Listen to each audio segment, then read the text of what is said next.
Hey, good afternoon, ladies and gentlemen, and welcome to Council Chambers on this beautiful, balmy February 24th. And if you've been outside this weekend, you can tell it was way different than the last weekend. And I think, ladies and gentlemen, this is our fourth meeting this year that we've had about a 25-degree change from the previous meeting. So I tell you, I don't know how to dress for this weather. I don't know how our staff deal with it, but they are dealing with it the best they can in terms of freeing up and unthawing frozen drains and doing some temporary pothole fills with some cold mix. We know that doesn't last very long, but they are out there and doing the best they can. And just on behalf of our residents, I want to thank our staff from the Public Works. They were out this weekend doing some of that work as well. So thank you very much. Members of Council, there is an agenda before you. Deputy Mayor, please. Thank you, Mr. Mayor. I'll move that Town Council adopt the February 24, 2025 regular council meeting agenda as presented this evening. Thank you. Administration, anything to add to the agenda tonight?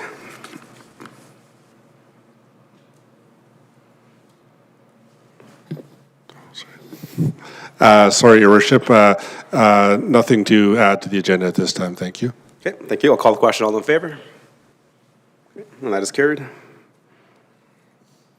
Okay, moving on with our agenda. Number 3 is the public input session. So this is the time that we allow residents to address council on anything that's not on the current agenda. Administration, has anybody registered to speak to council? Through Your Worship, no one has registered this evening. Okay, thank you. Anybody in the audience who would like to address council on anything that's not on the current agenda tonight?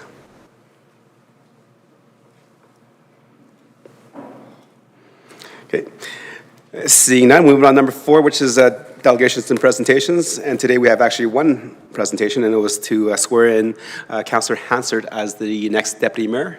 However, she is not feeling well, so she will not be here tonight. So we will swear her in at the next, probably the next GMP if she's feeling well. If not, then it'll be at the next regular council meeting in March. However, later on, there is a motion here that we as a council will pass to appoint her as the next deputy mayor, and then it'll become effective as of the swearing in. Okay, if I can go to Councillor Lower with the motion, please. Thank you very much, Your Worship. I'll move that Town Council appoint Councillor Pat Hansard as Deputy Chief Elected Official for the term of February 24th, 2025 to June 30th, 2025, or until appointment of the next Deputy Chief Elected Official upon being sworn in. Thank you, Councillor Laurie. Any debate on the motion? Okay. Call the question. All in favor? That is carried. Okay. Moving on to number 5. Tonight we have a public hearing, so we're looking at Fairways North Stage 3.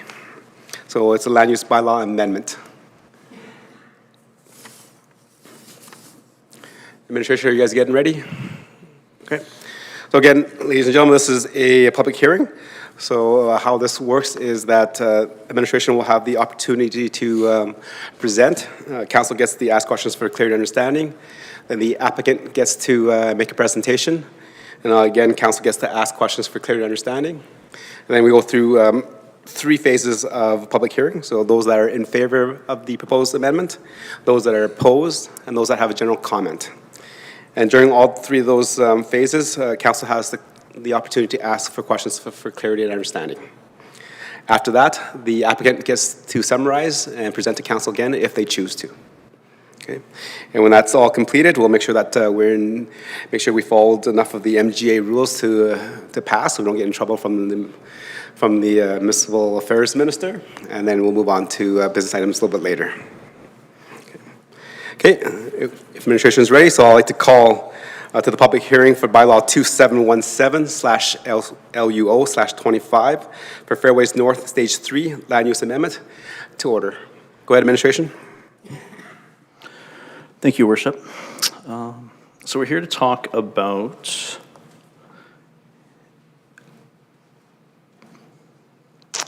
bylaw 2717 LUO 25. This is the Fairways North Stage 3 Land Use Bylaw Amendment. With our standard land use planning framework in Stony Plain, this falls under the 4th tier, which is the land development.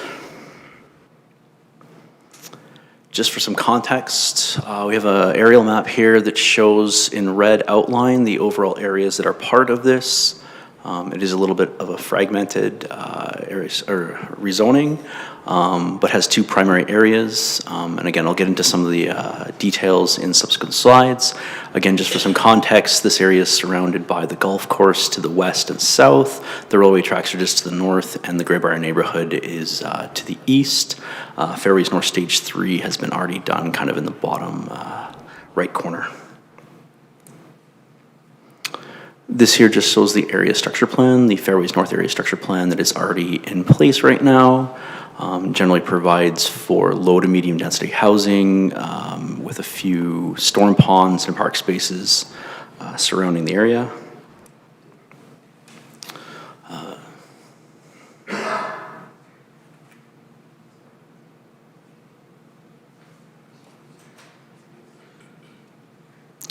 Just bear with us through a technical thing. There we go. Okay. In terms of the summary of the changes here, there's 2 areas.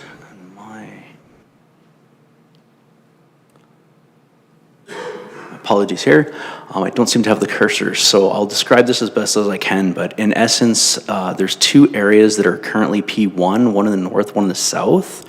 One's currently in R1, one's in R2.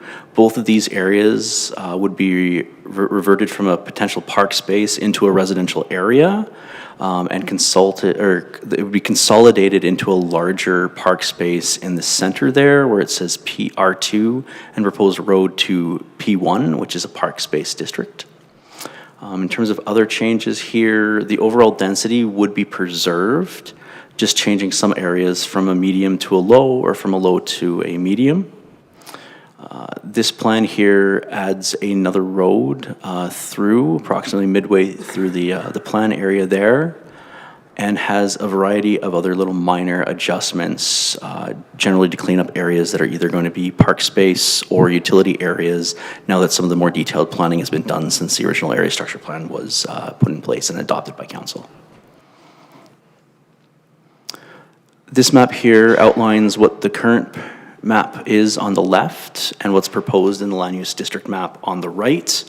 You can see on the bottom in the red areas, which denotes the bylaw areas, there's a green and a light tan. That area is becoming R1, which is a low-density residential area. The left side there, the green is a park area proposed, and the area on the right is a medium density. Kind of more central, there's a large yellow area on the current map. That area is being redone into a medium density or an R5, as well as a park space, with the area furthest to the east going from a park space into an R1 and some road right-of-way.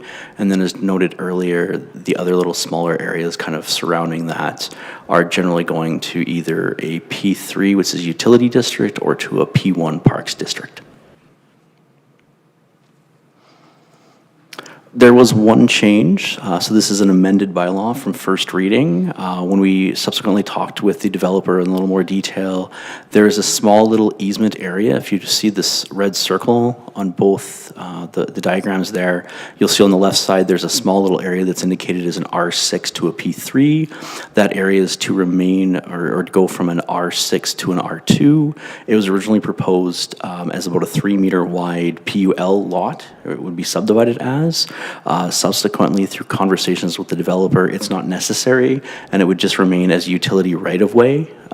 So again, it's not required, and just would be the back of lots for those landowners as a, I believe it's power that goes through that area just along the backyards. So in terms of our advertisement, after first reading and to have the public hearing here, it was posted on the town website. There's a notification sign that was placed there, and we did receive some comments generally favorable from the Planning Advisory Committee. Here's a picture of the sign. Please note that the sign was placed there about 18 days prior to this meeting here. As per the public advertisement bylaw, it does need to be there 10 days in advance.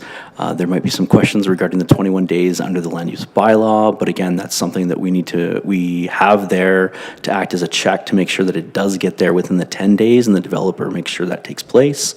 So again, it did get there and we are able to hold the public hearing accordingly to the public advertisement bylaw and what's required under the MGA for notification purposes. So again, in terms of the next steps, we have advertised for the public hearing. We are here on February 24th, 2025 to have the public hearing, and subsequent to that, administration has brought it forward for second and third reading and ultimately council decision if it so wishes to entertain that. That there concludes my presentation, and if there's any questions, they're welcome. Thank you. Okay, thank you for the presentation. Members of council, any questions for clarity and understanding? Councillor Anderson, go ahead. Thank you, Mr. Mayor. I'm going to look at actually any one of the maps, but the one I have up currently is page 31 of 177. The question that I have is related to the placement of the advertising sign. Certainly, administration spoke to the timelines, when it was placed, that sort of thing. Can you provide some clarification on the location of that sign, please? Through your worship to Councillor Anderson. So if you note on the map here in front of everyone, the Greybrier Drive is on the upper north, or sorry, in the northeast or in the upper left on the map. That road there comes from the east and continues west until it hits where the proposed, pretty much where the proposed zoning's going on there. That there is where the sign was placed. Again, the intention here is that we try to place it as close to an existing road as possible. So again, given that there's a large chunk, there's again 2 large areas, but the largest area is kind of central to it. It was placed at the end of that road there to ensure that any of those residents that directly back on there would be able to get there and see it if they do frequent the area. Again, with any sort of notification sign that has multiple access points, it is a choice in terms of where that is, but we do try to follow those kind of general guidelines when we place it.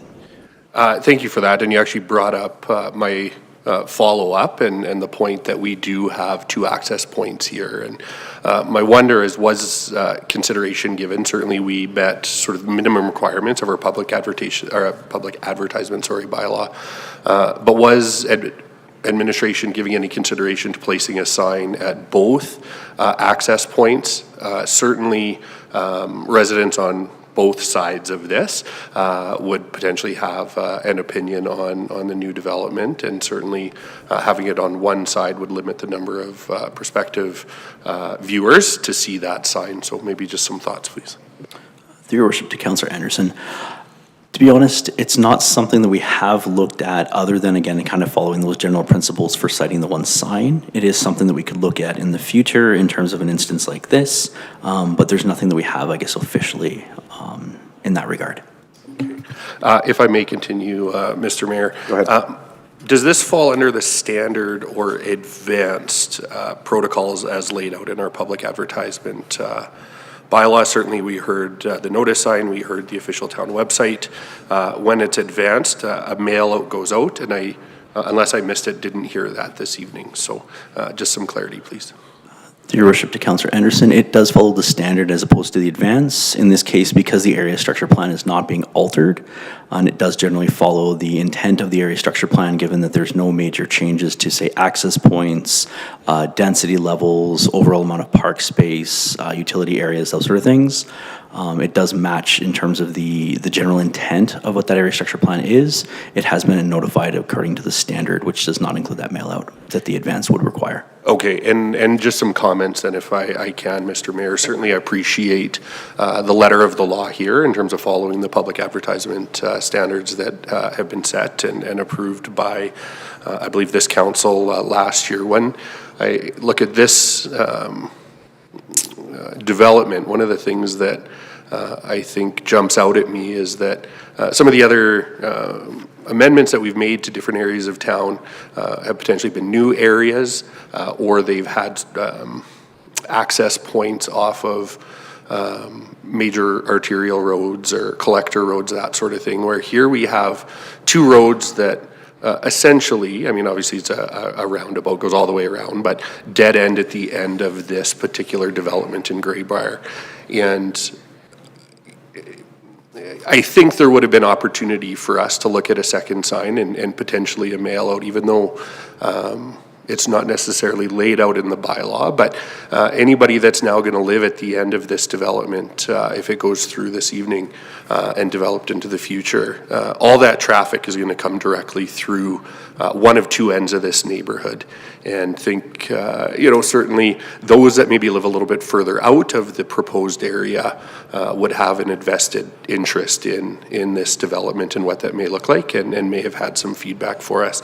I don't believe I saw any feedback outside of the advisory committee, and wonder if we had sort of expanded on our communications here, either through additional signage or through a mail out as well, to better inform the residents of the area. So just some thoughts. Okay. Thank you for your questions, a clear understanding, and I appreciate you kind of bringing in the maybe additional review, and that's something that the next council that reviews the sign and advertising bylaw come forward. And I think the reason why they kept to the letter of the law is because we want to make sure that all our developers and residents are operating under the same rules. And we definitely can't alter it and change it because we think one thing should be more contentious or we should more information. And I think that was a conversation during that conversation, and we decided to say, here's what we need, and maybe there's opportunity to review that bylaw a little bit later. Administration, when is that bylaw scheduled to be reviewed? Through your worship of council, my recollection is that it's done every fourth year, so it'd be as per the standard practice for bylaw review. Thank you. Councilor Laurie? Thank you, Your Worship. And I just wanted to confirm through administration here, just to make sure that I'm on the understanding. The way that this has come forward, it's quite a process because it is an area structure plan amendment. But if I've understood administration since first reading, since this was brought forward, what we've heard tonight, I just want to make sure that I'm super clear on this so that I'm not missing anything. There is no significant change to this area structure plan in the sense of things like density or, from looking at the maps, in the type of residential zoning that would back on to currently developed properties. Would that be correct? Through your worship to Councillor Laurie, yes, and that's why, again, it's the general intent of the area structure plan has not changed. It has the same density, the same impact to the adjacent surrounding areas, is why we hadn't taken the area structure plan for an amendment as well. Right, absolutely. And so again, in the consideration of this, we're not talking about a likelihood of any different traffic flow, traffic pattern, because the density didn't change. The same type of housing is considered, the same type of zoning is considered. It's slightly restructured. And then again, the impact to the existing development, there weren't any significant changes. For instance, like where we previously had R1 backing onto an existing development, that wasn't changed to an R5 or an R6. That would change the dynamic of what was backing onto what, correct? Through worship to Councillor Laurie, that is correct. In this case, the only place I think that actually touches the edge that wouldn't be sort of a utility lot or a little walkway might be the area that's the P1 to R1. And again, this isn't actually an area that has an alleyway between it and the existing residents there, and those residents are actually the R1. So then it is something that we do consider when we're doing something to this effect that doesn't change the area structure plan, that we do look for those sort of considerations. Excellent, thank you very much. I appreciate that. I just wanted to make sure because this has seemed like quite a process for something quite small. Just wanted to make sure I had very clear understandings. Thank you. Okay, thank you for your comments and question. Any other questions for clarity understanding? Okay. Just a question for my clarity and understanding. Since there's a few areas that we're changing from R5 to P3s to kind of provide a little more access and walkability in this section, then Is there like a planned trail connection that will connect these areas to the existing trail connections that are on the east side of Greybrier Drive? Through your worship to all of council, both Greybrier Drive on the north side as well as the south side there where it says proposed road, just at the very bottom. Both portions or segments of Greybrier Drive have a trail on the north side of them, so that would be continued into these areas. There's also intention that with the larger kind of centralized park that there would be a trail along the west side of that road as well, the new one that's going to connect all the way between the Greybrier Drives. And then there's other opportunities there with some of the P3 lots to have additional trails that, say, for example, provide access to the storm pond as an amenity to the neighborhood. Okay, thank you. Okay, any more questions for clear understanding from members of council? No? Okay, thank you for your presentation. Okay, moving on to the next phase of the public hearing. So this is the opportunity for the applicant to make a presentation. So I'll ask if there's applicants in the room to come forward. There is a sign-up sheet, if you can put your name in there. And I would ask you to, when you speak, actually speak directly into the mic.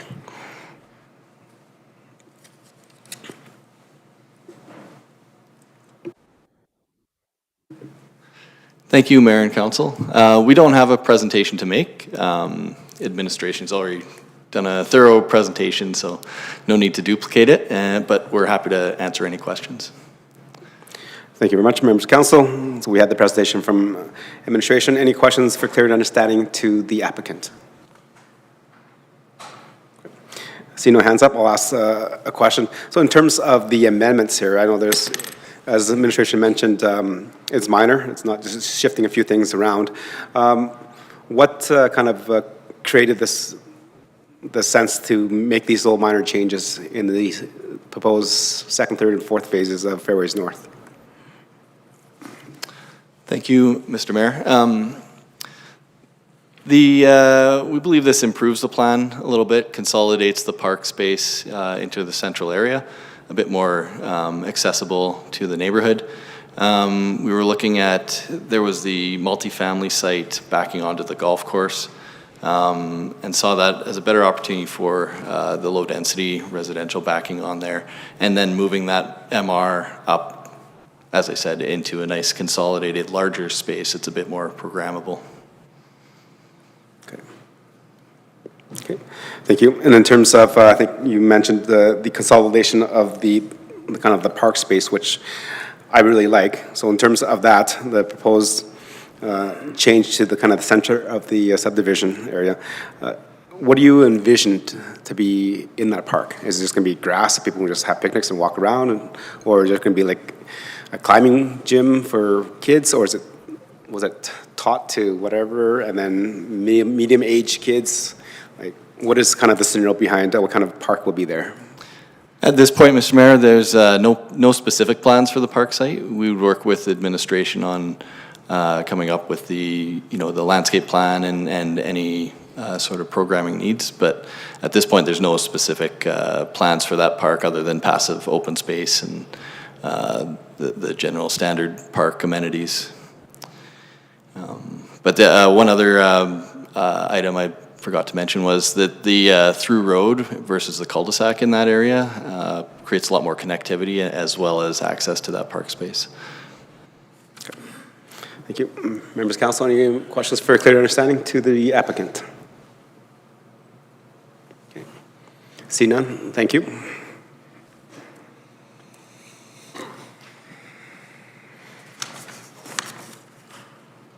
Okay, moving next with the public hearing is all those that are in favor of the proposed amendments has the opportunity to speak. Administration, has anything been submitted, sent in, and registered? Through your worship, no one has registered. Okay. Anybody in the gallery would like to speak in favor of this proposed amendment? Okay, seeing none, we'll move on to the next phase. So all those that are not in favor of the proposed land use amendment, administration, has anybody registered and submitted a written response? Through your worship, no one has registered. Okay, anybody in chambers like to speak?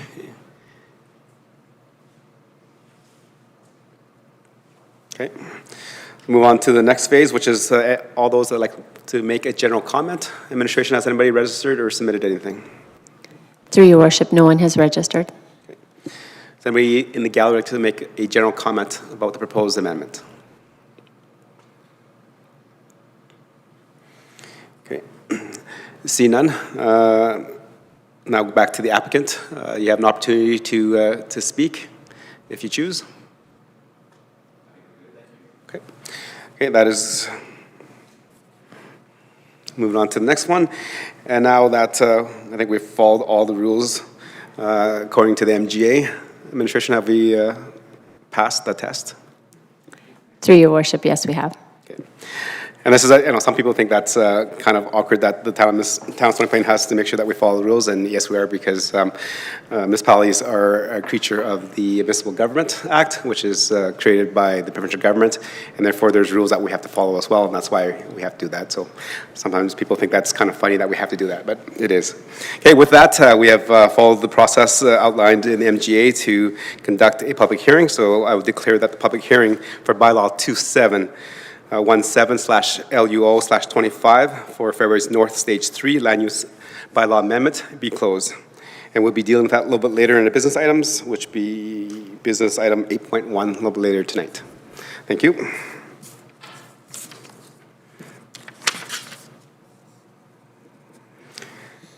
Okay, moving along with our agenda is number 6, which is the adoption of council minutes.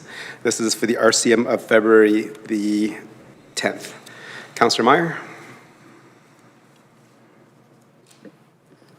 Yes, thank you, Your Worship. The Town Council approved the February 10th, 2025 regular council meeting minutes as presented. Okay.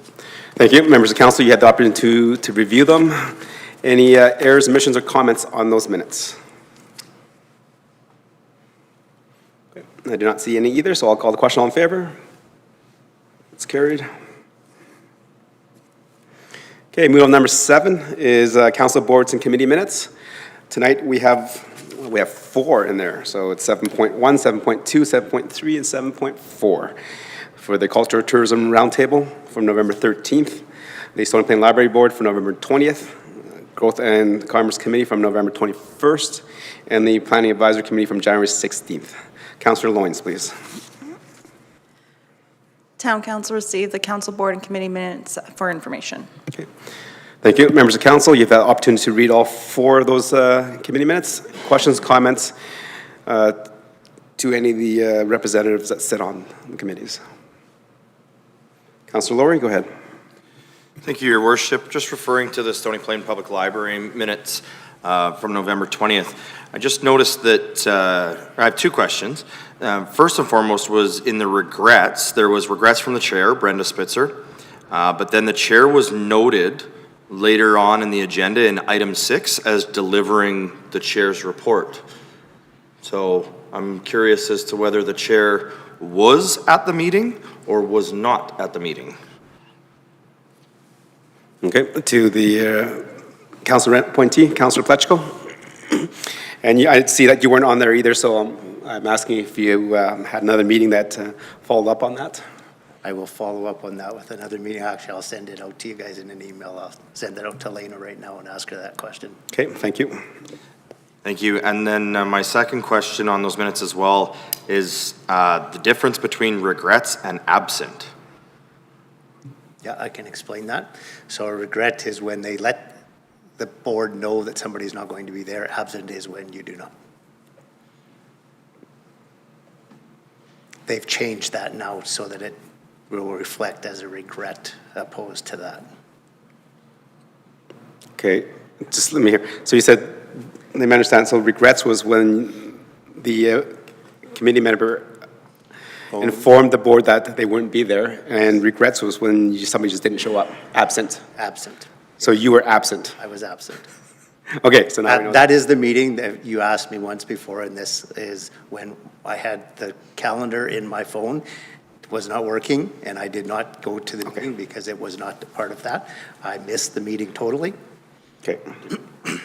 But I will find out about the chair as well for you, and I will send that out in an email.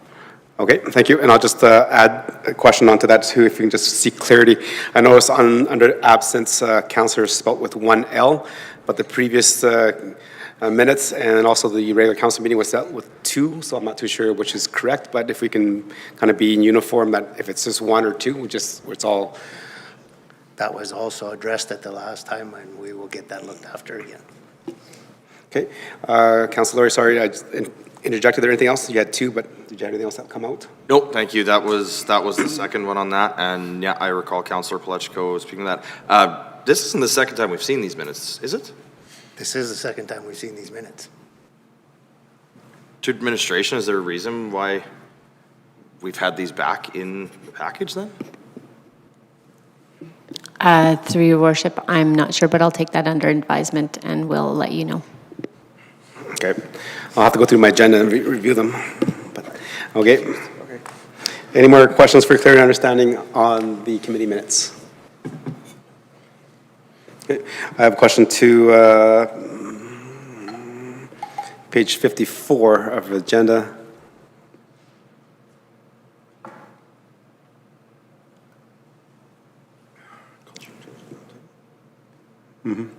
Yes, I understand that. I just can't read my writing sometimes, so I'm looking at that page. I'm like, to the next. I'm like, oh, to the next what? I'm like, okay. Yes, to the council appointee, Councilor Loynes, looking at agenda number 8. There was motion to on the 13th to remove agenda items 8 and 9, which was carried unanimously. So in terms of the agenda that was passed for the 13th was the verbal roundtable update report and the culture and tourism development update referred or postponed to another meeting date, because it doesn't specify that. It just says it was just removed. Yeah, it was moved to our next meeting. They just ran out of time for what we had scheduled. Okay, thank you for that clarity. And I think that's all I had. Members of council, anything else? With that, I'll call the question. All in favor? And that is carried. Okay, moving on to our bylaws. We're looking at 8.1, which is the bylaw 2717/LUO/25, and this has to deal with the Fairways Amendment. Administration, anything to add to the presentation from earlier? Your Worship and all council, no, nothing further to add at this time. The presentation during the public hearing, I think, summed up administration's information that needed to be provided for this. Thank you. Okay, thank you. Members of council, any questions for clarity and understanding? Councilor Palechko for second reading, please. Yes, thank you, Your Worship. The Town Council gives second reading to bylaw 2717/LUO/25 as amended, a bylaw to amend land use bylaw 2686/LUO/24. Okay. Thank you. Members of council, the motion is on the floor. Questions, comments, and debate on the motion? Okay. Councilor Palechko, go ahead. Yes, thank you, Your Worship. So going into this, I had a lot of questions, and then I realized that this is just a small minor adjustment to a small land use thing. And what I really like about it is you actually have the flow of traffic moving properly within a subdivision rather than landlocking people. So kudos to the team that put that together and corrected that aspect of it. And a nice look to the development of a park. I'm hoping that administration works with the developer to get a park actually built in there so that it's more than just a piece of green grass that somebody can go to, where it's actually something that people can actually participate in. So I would look forward to seeing something like that in council. That's just the general comment that I had. Okay. Thank you for your comment. Appreciate that. Members of council, Councilor Laurie, go ahead. Thank you, Your Worship. This is actually just a question to administration. On page 68, it gives us a little bit of the document flow as to kind of who the responsible parties were on the document. I just see a title here that looks a little odd, and I want to ensure we have a proper title here. So it states prepared by Michael Coralejo, and it serves as title as current planner. Is that an official, formal job title? Through your worship to Councillor Laurie, it is the formal title. Typically, anything from subdivisions to rezonings is considered current planning within the land planning profession. So again, we've hired him through the HAF, which is an item later on. Housing Accelerator Fund has provided us with that position, and he is indeed our current planner. So. Thank you. And then just as follow, when I look down, it states the person's title and then their department. And so I just don't know if that's just missing on this one or not, but appreciate the clarity on that. Okay. Thank you. Any more questions and comments and debate on the motion? Okay, see none. I will support the motion for second reading. I think I like the current changes that are being proposed. I was okay with the previous rendition of phases 2, 3, and 4 of Fairways North. But however, looking at the proposed changes, it does provide more connectivity for residents, especially the town's plan wants to kind of promote different modes of transportation and the ability to have active lifestyles, and having those additional public utility lots that will allow that, and also then removing that cul-de-sac. I think one of the things that we've seen with our staff and in other areas is that cul-de-sacs become very difficult in terms of snow removal, and also access for our staff as well, in terms of making sure that things are done in an expedient and efficient manner, and having that straight through road actually provides that opportunity for us to do a better job in terms of maintenance in that area. So I do like that. I think we asked about sort of the flying balls over a couple of the corners. As you can see in the subdivision, those are very given to consideration, and chunks of the land were partitioned off to be P1, so which then there's no housing there, so we don't have to worry about that.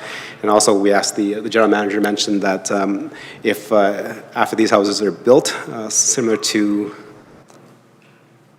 hole number 8, hole number 5, that have houses adjacent to that. I think our staff have gone out and planted additional trees. A few of those holes have the landowners have put tall posts and put netting there just to give it additional protection. So if anything that does happen, that'd be a conversation with the builder and our golf course to see how we can kind of fix those and remediate any issues that do come out of that. Okay. With that, I'll call the question. All in favor of second reading?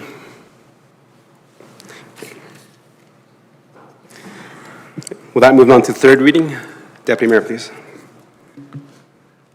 Thank you, Mr. Mayor. I'll move that Town Council give third reading to bylaw 2717/LUO/25. Okay.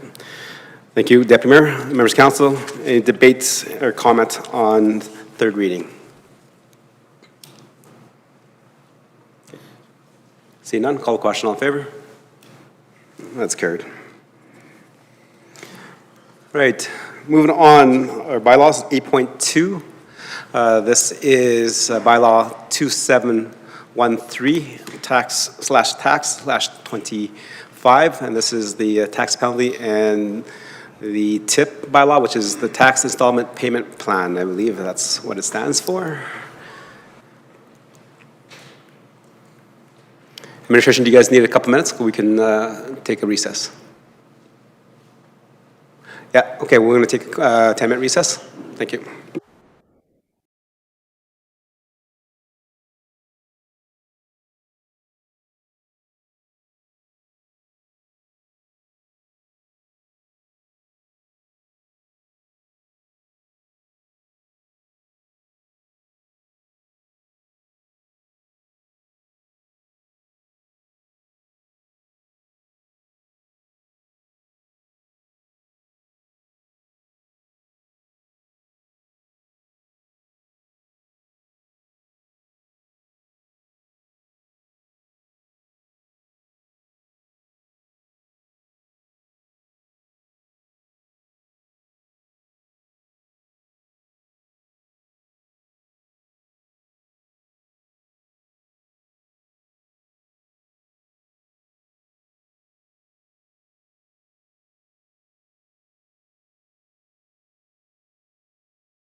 Okay, welcome back, members of council. Come back from our recess and we'll continue with our agenda. Move on to number 8.2, which is now the tax bylaw 2713 tax /25. Go ahead, administration. Good evening, Your Worship and Council. Upon cyclical review of bylaws, administration noted the property tax penalty bylaw references were obsolete. The updated bylaw presented to Council this evening is serving as an update to current legislation references. In addition, Section 69 of the Municipal Government Act allows for consolidation of bylaws to incorporate amendments and provisions into one bylaw. As such, the bylaw presented combines the previous penalty bylaw 1092 TAX 91 and pre-authorized monthly installment property tax payment bylaw 2070 TAX 98, also known as Tax Installment Payment Plan or TIPS.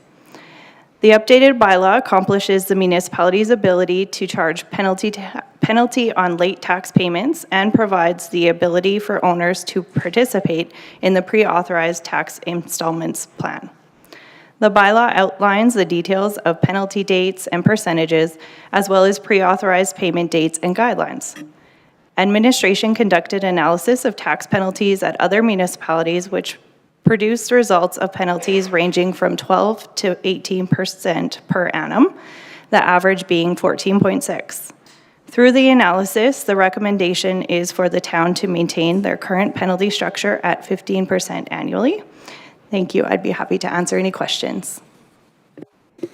Thank you for the presentation, and thank you for reviewing it and then bringing these bylaws back for updating. I think, as you mentioned, the tax penalty was back in 1991 when it was improved, and then the tax installment was back in 1998. So it's good to have to review it. And I'm really pleased that this new bylaw has a review date of 5 years, which is 2030, or when it's deemed necessary before that date. So at least we'll have a time frame of renewing it every 5 years. Members of council, any questions for clarity and understanding? Okay, see none. We will move on to Councilor Lawrie for the motion, please. Thank you, Your Worship. I'll move the Town Council give first reading to bylaw 2713/tax/25, a bylaw levying a penalty on unpaid property taxes and implementation of a pre-authorized monthly tax installment payment plan. Okay, thank you. Members of council, any questions, comments, and debate on the motion? Okay. See none, just on behalf of residents, thank you for bringing this forward and updating it. Just one quick question in terms of the tax installment payment plan. I noticed in the report, I think more and more residents are signing up for that. I think we're up to about 40%. Is there a specific number that we want to get to in terms of the town cash flow and taxes, and then kind of alleviating the stress of having that one big payment from our residents? Thank you, through your worship, to all of council. At this time, we have not set a goal, and we have been able to manage cash flow based on the split between the payment plan and also the one-time payment that we received. So we work with our investment portfolio contractor to make sure that we can meet the cash flow needs and also capitalize on when the cash is coming in. Okay, thank you. Any other questions for clear understanding? See none, I'll call the question. All in favor of first reading? Okay, that is carried. Councillor Meyer, second reading, please. Yep, thank you. The Town Council give second reading to bylaw 2713/tax/25. Okay, thank you. Members of council, in debate or comments on second reading? See none, I'll call the question. All in favor? That is carried. Councillor Loyens, please. The Town Council give unanimous consent to consider third reading for bylaw 2713/tax/25. Okay. Again, those that are watching and participating, why there is this motion, and if council is to deal with all three readings of one bylaw in one evening, then we need to have unanimous consent of all members of council that are here. I'll call the question. All in favor? Okay. That is carried. Councillor Plechko, please. Yes, thank you, Your Worship. The town council give third reading to bylaw 2713/tax/25. Okay, thank you. Any questions, comments, and debate on the motion for third reading? Call the question, all in favor? And that is carried. Thank you, administration. Moving on to 8.3. This is the bylaw to appoint the assessor. Go ahead, administration. Thank you again, Your Worship and Council. This evening, we present bylaw 2714 APP 25, a bylaw to appoint the assessor as a designated officer. The purpose of this bylaw is to establish the assessor as a designated officer and outline the duties associated as per legislation. The bylaw has been updated to modernize and reference current section of the Municipal Government Act and qualifications of assessors regulation. The intent of the bylaw remains the same and in compliance with the Municipal Government Act. Thank you. Okay, thank you, administration. Excuse me, members of council, any questions for clarity and understanding? Councillor Meyer, go ahead. Oh, at the risk of sounding stupid, we're not actually appointing someone specific today. We're just fixing the bylaw so that it says that this position is a officer of the municipality. Okay. Thank you through your worship to Councillor Meyer and all of council. That is correct.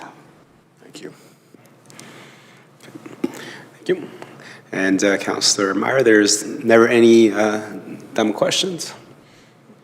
There's only dumb questions that are not asked. So, okay, any other questions for clear and understanding? Oh, see none. Again, thank you, administration, for bringing this forward, because I realized that the old one was dated 2020. No, it was 2000, actually. So 25 years ago is when last time we looked at this bylaw, and I definitely appreciate that. And again, hopefully that there is the annual 5-year review, so which is excellent. And I will go to Deputy Mayor. Thank you, Mr. Mayor. I'll move that Town Council give first reading to bylaw 2714/APP/25, a bylaw to establish the assessor as a designated officer. Okay, thank you. Members of council, any questions, comments, and debate on the motion for first reading? Okay, see none, I'll call the question. All in favor? Second reading, Councilor Lurie. Thank you, Your Worship. I'll move that town council give second reading to bylaw 2714/APP/25. Okay, thank you. Members of council, questions, comments, and debate on the motion. Call the question. All in favor? Okay, that's carried. Councilor Meyer. Yes, thank you. The town council give unanimous consent to consider third reading of bylaw 2714/APP/25. Okay, thank you. I've already explained why we need a motion for unanimous consent, so I'll call the question. All in favor? That is carried. Councilor Loynes. Town council give third reading to bylaw 2714/APP/25. Okay. Any questions, comments, and debate on the motion? Call the question. All in favor? And that is carried. Okay, moving on to 8.4. This is bylaw 2718/G/25. And this is, excuse me, this is the continuation of our policing committee bylaw that we saw first reading on last meeting. Now we're looking at doing second and third reading. Go ahead, administration. Your Worship, I'd like to start the presentation by thanking the CAO for doing a fantastic job on the first presentation and filling in my absence. This evening, do a quick run through the bylaw once again and an overview, and also answer, I believe there were 3 questions that came up in first reading that the council asked, and so to provide the answers for those 3 questions. So we'll start with the questions first. The first question was talking about further clarity on 3.2 of the Police Governance Ministerial Regulation, which is speaking about the full-time, a member of the committee being a full-time member of the committee. What that is basically, From our discussions with the Government of Alberta, what they're implying there is no member of the committee will be a full-time employee of the committee. So they can be, a full-time member could be probably interpreted in, I'm assigned to the committee, so I'm a full-time member of the committee, but it's referring to not being a working member of the committee, and that's their only single function of related to the committee. So we can't have a full-time member of the committee. It's paid, it's a volunteer, or if council deems that there's some form of payment or contribution that we would make towards their time given to the committee. It's really insinuating that this is not an 8 to 5 job, Monday to Friday. So that's what that statement is, and that's what it's implying as part of their regulation. The second question that council did ask was providing clarity on the length of council members being on the committee. Being our terms are 4-year terms, council has the privilege to set the term length for council as a member of this particular committee. The committee members, public members, are no more than 3, no less than 2. Council could follow that same sequencing. Given a 4-year term of council, likely a 2-year term would be the minimum that we would suggest or recommend from an administrative perspective for a council member being on that particular committee. However, we do have an annual organizational committee where council could make the choice to cycle that particular person out every year. So I believe it would be in council's purview to determine what the best cycle would be. No less than 2 years would be the caveat that I think I'd put on that, consistent with public members. And the last question was related to age, if anyone under the age of 18 could be appointed to the committee. So the answer is yes, they can. There's no age restriction, and there's no, in speaking with the Government of Alberta, they don't have any notion in the future that they would look at in terms of restricting age on that particular committee. So that doesn't seem to be a change that's on the horizon for them anytime soon. So quickly, just to go through the highlights of the bylaw for everyone's. So quickly, the Police Act was established amended in December 2022. Basically, the Police Act speaks about how do municipalities govern civilian police bodies in Alberta. They've extended and changed some of that with respect to now municipalities governed by the RCMP still now have to start falling into similarities to municipal governments such as Calgary and Edmonton that have police commissions. The Government of Alberta would like anyone policed by RCMPs to have police committees. So anyone over 15,000 falls into that category. If you're under 15,000, there's actually a provincial committee, and there's representation on that provincial committee for communities under 15,000. Council has to appoint the members of the Municipal Policing Committee, and council cannot revoke the membership of a member of the policing committee unless there's cause. And the bylaw specifically talks about the causes that we would encounter or consider that revoking. Moving to composition. The committee shall consist of not fewer than 3 members or not more than 7. So this is directly out of the regulations and the legislation, and it's appointed again by our council. Term of office, no committee 3 years, or a term no less than 2 years. So we can appoint committee members for 3 years, no less than 2 years.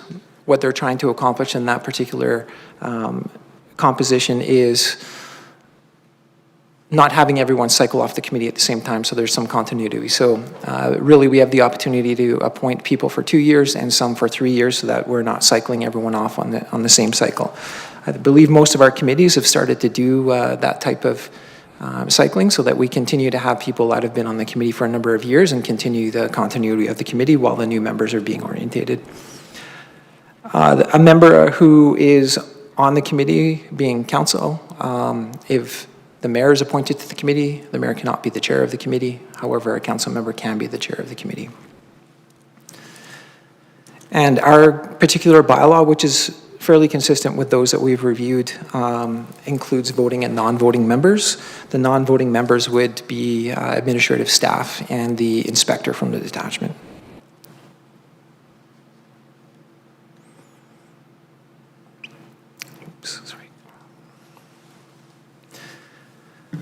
What we're proposing in the bylaw for a committee structure is no less than 5 members on the committee, no less than 1 and no more than 2 council members, no less than 3 and no more than 6 public members. The non-voting members would be the officer in charge, which would be Inspector McGilvery or the inspector of the detachment. Myself, my position, the General Manager of Community Protective Services. Committee members would be staggered over the 2- and 3-year terms, and that's allowed in the legislation and identified at previous conversation. Members shall not serve more than 9 years unless council does approve an extension to that 9 years. And council must, the committee must report to council at least 1 time per year.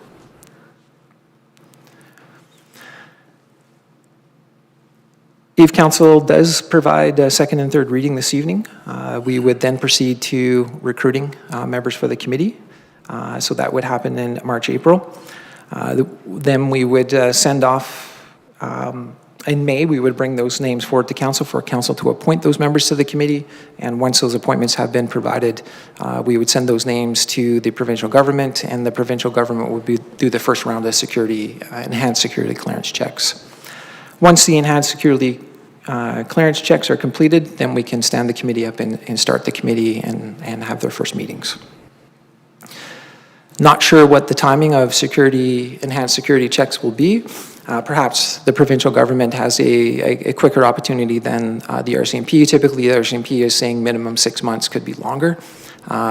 With the provincial government going through their sheriff division, perhaps that timeline is expedited. We're not sure, and they haven't provided any timing on how quickly those checks will be done. The other component is there's a number of committees being stood up, so there'll be a number of people that will have to go through that process. Mr. Mayor, happy to answer any questions related to the bylaw and the presentation this evening. Okay, thank you for your presentation. Members of council, any questions for clarity and understanding? Okay, Deputy Mayor, go ahead. Thank you, Mr. Mayor, and thank you for the presentation this evening. Certainly something we've been expecting, and it's nice to see it start to come to fruition. I do want to pick up on something that was asked previously and clarified by administration this evening, and that was specific to the age restriction for members of the policing committee. Appreciate the confirmation of a person under the age of 18 has the possibility or potential to be considered for a member of the committee. Just curious if there is any consideration given to whether a youth under the age of 18 would be considered a voting or an advisory non-voting attendee of this committee. Go ahead. Your Worship, through to Councillor Anderson, that position would be a voting position. They would be captured as a committee member, and they would be captured in that voting category.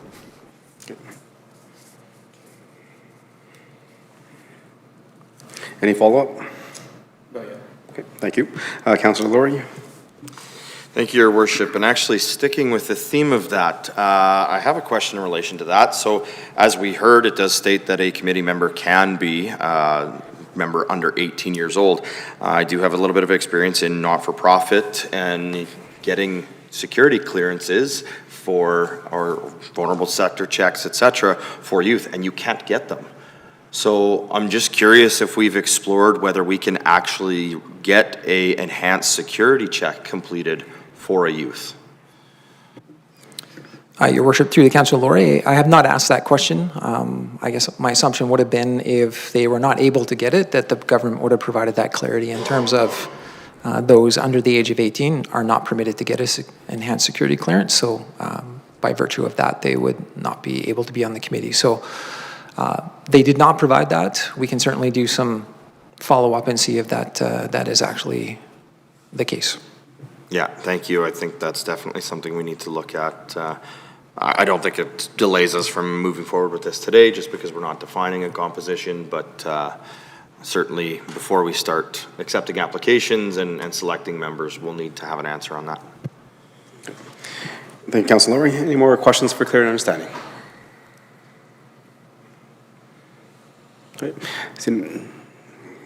Councilor Loyens, go ahead. Thank you, Your Worship. Through you to administration, when we talk about the council members, and I brought it up during the first reading, are we asking for 2 sitting council members, or is this going to be one sitting council member and an alternate? Go ahead. Your Worship, through to Councilor Loyens. Certainly, if council chose to name an alternate, it would be 1 sitting member on council. The bylaw does say a minimum of 1, a maximum of 2. So if council chose to only have 1 member of council, that would be their, if that's their desire, that's up to you. Okay. Okay, any more questions for clear understanding? Okay. Just a question of clarity. I know under the proposed committee structure, it says the committee must report to council at least 1 time per year. See that, which is good. I think that'd be beneficial to members of council and to the residents, and people have that opportunity to hear what's going on. But currently, right now, we have the inspector coming every 3 to 4 months to make a presentation. So does this committee override what we're currently doing with Parkland detachment? So maybe, are they not going to come because this committee is supposed to oversee that structure? Your Worship, to answer that question, we would see that the inspector still reports to the town of Stony Plain through our police service contract. This committee does not have any authority over, decision-making authority over those types of issues. So certainly they liaise with the public and they talk about the community safety plan and develop the safety plan, and if required, send it into the minister for his review or her review. But certainly our expectation would be the inspector would continue to come to council and provide council with an update on the activities of enforcement in the community. Okay, so thank you. So that'll just kind of enhance our kind of visibility and transparency of what's happening in our community. Okay. Thank you. Any more questions for clear understanding, members of council? Okay, seeing none, Councilor Pletchko for second reading, please. Yes, thank you, Your Worship. The Town Council gives second reading to bylaw 2718/G/25, a bylaw to regulate the establishment of a policing committee with the corporate boundaries of the town of Stony Plain. Okay. Thank you. Members of council, any questions, comments, and debate on the motion? See none, call the question all in favor. Oh, sorry, did not see your hand. Councilor Anderson, Deputy Mayor, go ahead. My apologies. I thought these mitts were quite large, but we'll hold them higher next time. Just looking at the membership, Councillor Laurie did make a comment about we're not necessarily looking at mandating the composition of the policing committee at this time. Certainly the youth component is something that some of our neighbors has considered, and I think brings a rich perspective to a committee like this without knowing, as has been asked and answered, whether a youth could pass an enhanced security check. Certainly don't want to propose an amendment to that effect, but I do think that a committee such as a policing committee requires diverse perspectives. And I think having a broad cross-section of residents in the community representing our different demographics would be prudent with a committee like this. Mr. Mayor, just procedurally, I am going to look to you. I did have a bit of an amendment written up for membership here, and without any additional questions or comments from colleagues, feel like this would be an appropriate time to put that on the floor, but I'll look for your direction there. Okay.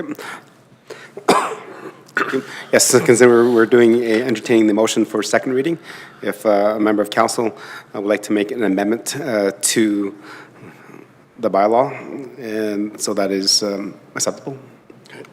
Thank you, and I apologize to administration. Did not have this wordsmithed ahead of time, but I am looking at section 4.0 4.0.0 membership, specifically 4.1.0. And that begins, the committee shall have no less than 5 members and no more than 7 members.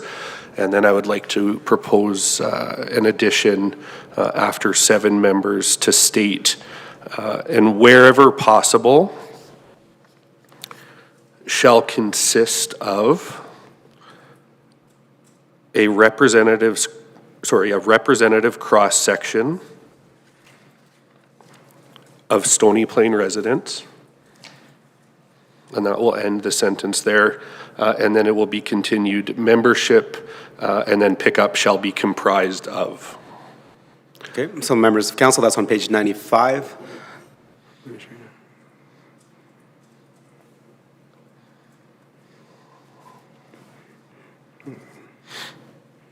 Okay, while administration's typing that up, go ahead.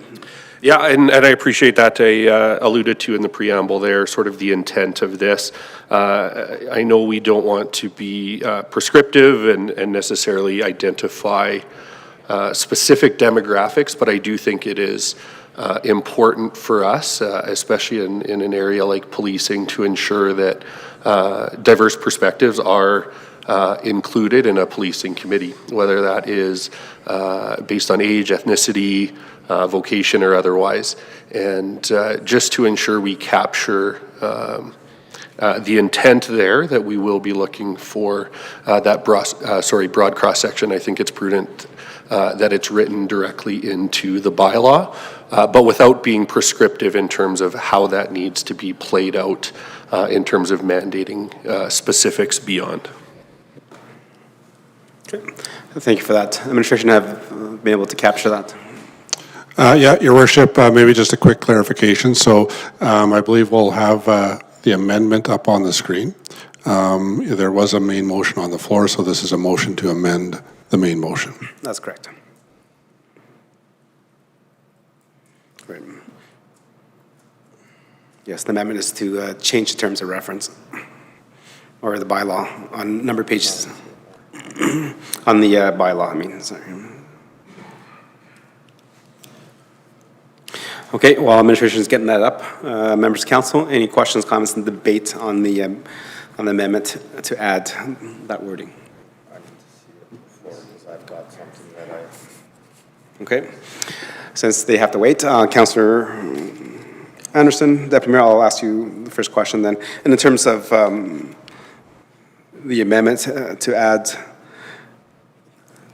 those words to kind of be more inclusive and respective of our demographic and our diverse culture. Do you foresee that, because we're trying to look for that diversity that represents our community, if we do not have that, then do we leave a spot vacant because we may have too many members of the business community or too many members of something? I'm just trying to understand that. No, and I appreciate the question, and I think the addition of the intent of ensuring we try wherever possible does speak to my intent here. One of the things I've noticed in my short time on council is we tend to see familiar names pop up for various committees. And for multiple terms on various committees and whatnot. And so, I certainly believe administration would action this without it being specific. But I do think it's important for our public to recognize that we are taking diverse perspectives into consideration, that we want to ensure all demographics of our community see themselves reflected in a committee that has such a close touch point to each and every resident that we have. Certainly one of our strategic pillars is focused around community safety. And we talk lots about being a community that focused on belonging and inclusion, unity. And I think this really speaks to and carries that message forward, being specific to the policing committee bylaw. Okay. Thank you for that. Members of council, any questions, comments on that? Councillor Lowry, go ahead. Thank you, Your Worship, and I just want to start, I appreciate the premise, Deputy Mayor Anderson, of why you've brought this forward. I think the challenge that I have with this is from an intent perspective, I don't see this making a change to the bylaw. And actually, to your comments about lacking that specificity, I actually feel that there is an opportunity, not in the bylaw, but there is an opportunity below the bylaw to create something that would have a little bit more specificity, but would also then have flexibility because it would not be as prescriptive as a bylaw. And I would bring that forward as on many of our committees, we have, whether it be a terms of reference or a committee charter, or they develop skills matrix for what they're looking for in the various members of the committees, and so on and so forth. So I don't think I would support the motion here because I don't think it changes anything. And I don't think it achieves the intent because it's ambiguous and it doesn't require anything to be done. And so I'd much rather see us move forward with the bylaw and either allow the committee is being established, or have a further conversation at the next level below the bylaw as to a committee charter, a committee terms of reference, a skills matrix, whatever that may look like, because then we can provide some specificity, but we can also introduce a level of flexibility. So we can be very specific to say we would like to see members from this segment, let's say youth. However, if a youth member is not available, an alternative segment may occupy that seat on the committee, or something like that. Again, I appreciate what you brought forward. I think there is a lot of validity to it. I do think there is an opportunity for us to consider that in the policing committee. I just don't think we need to make a change to the way that the bylaw is written, because it doesn't provide any prescription that we actually have to follow. Okay. Thank you. Go ahead. Thank you, Mr. Mayor. And just for my own clarity, I will look to Councillor Laurie, if you wouldn't mind. Began your commentary with the term prescriptive, that you felt this was too prescriptive, but you ended your commentary with the term ambiguous, which by nature are a little bit opposite. So just looking for some clarity in your intent of well, your comments kind of went both ways, so just looking for some clarity there. Is it too prescriptive or too ambiguous? No, sorry, and maybe I misorganized the words that I spoke. What I am saying is a bylaw is very prescriptive.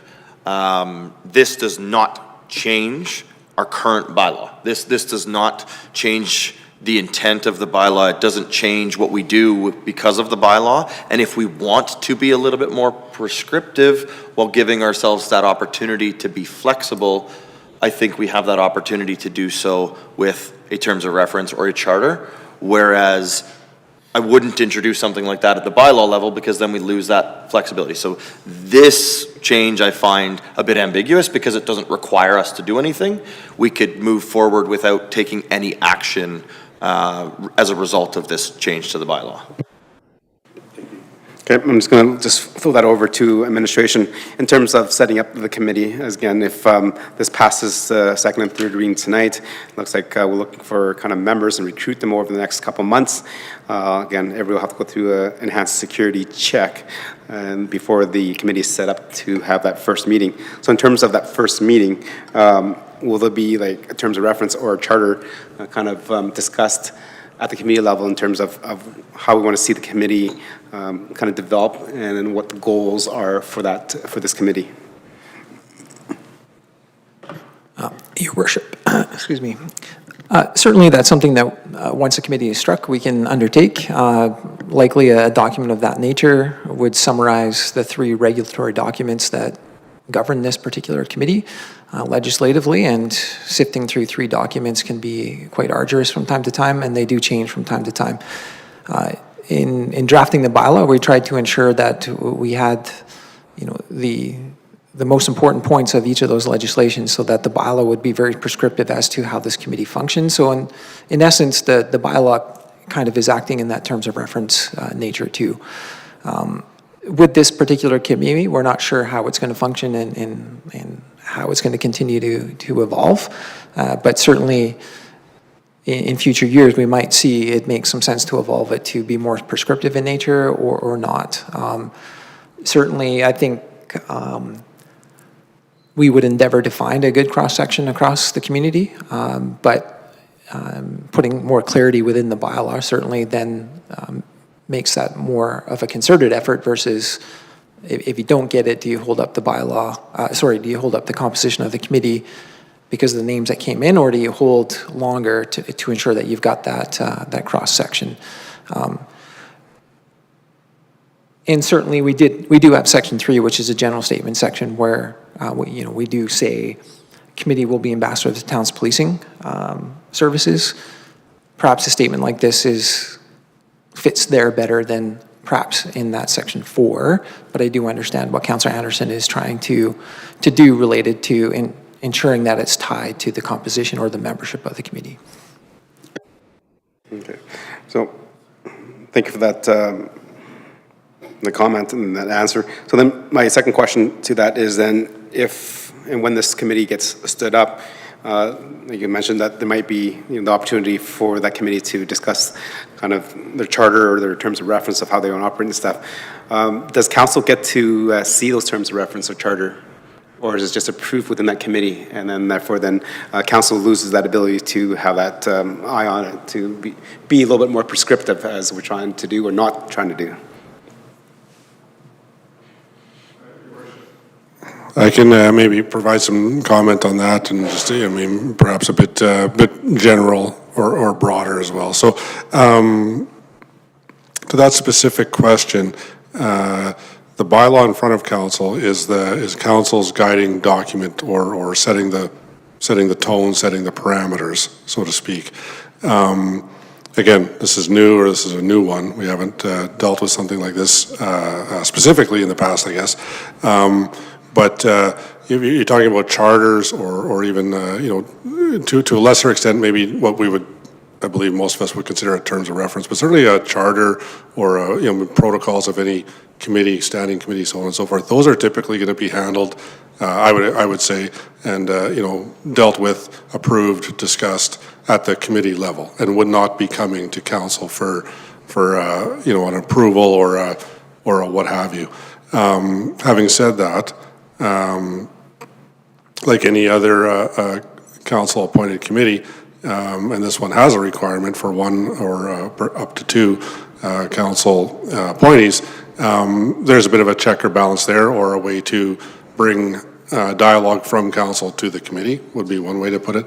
To have an interest in or reflect upon a charter or procedural level document. I'll stop there, Your Worship. That's my first, or that'll be the first sort of perspective I could offer. Okay, so thank you. So clear as mud. The answer is no, but the answer is yes, because there's council representatives on that committee. Hopefully those council representatives will pass that through. Any more questions, comments, and debate on the amendment?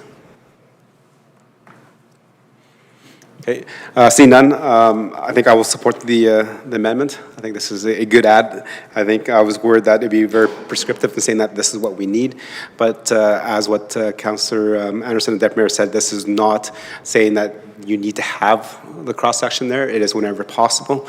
So I'm looking for advances when there's like maybe 13 applicants coming through, then you're going to interview everybody, pick your best applicants, but if there's 3 or 4 that fit one category, then you might want to then choose the other one so that we have that cross-section, that representation within the town of Stony Plain. I feel it a little bit better being on the bylaw here versus maybe later on in terms of reference or charter, as council does not have that the privy into reviewing that. So this kind of ensures that is visible, that town of Stony Plain is a diverse community, and we're looking forward to protect that diversity and also represent the people that live in the community today and tomorrow. I'll go over to Deputy Mayor for closing. No, and thank you, Mr. Mayor. You certainly touched on a couple of the points that I heard as well and wanted to close with. Based on the feedback from administration, I do hear that this is council's current step that we can put our stamp on this, and that although there may be opportunity in the future, maybe down the line, couple of years, once things are up and running, that it may come back for approval. And so I would encourage my colleagues on council to ensure that our policing committee reflects the diverse cross-section of residents in Stony Plain, that we include it in the bylaw here this evening. Thank you, Deputy Mayor. So I'll call the question on the amendment. Oh, I didn't see your hand up earlier. Sorry. Go ahead.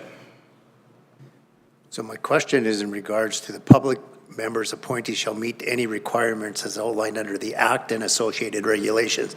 Does this fall within the Act and the regulations? Your Worship, through to Councillor Plesko, yes, the regulation is not prescriptive. If we chose to put a clause in like this is totally on board. Yep, absolutely. Okay, thank you. Sorry, I didn't see your hand earlier. Any other? Sorry, I'll call the question now. Or do you want to close again? I'm good. I'm good. Hey, I'll call the question. All in favor of the amendment? Opposed? Okay. So that amendment is defeated with a 3-3 tie. Okay, so we're back to the motion by Councillor Plesko for second reading. Members of council, any questions, comments, and debate on the motion?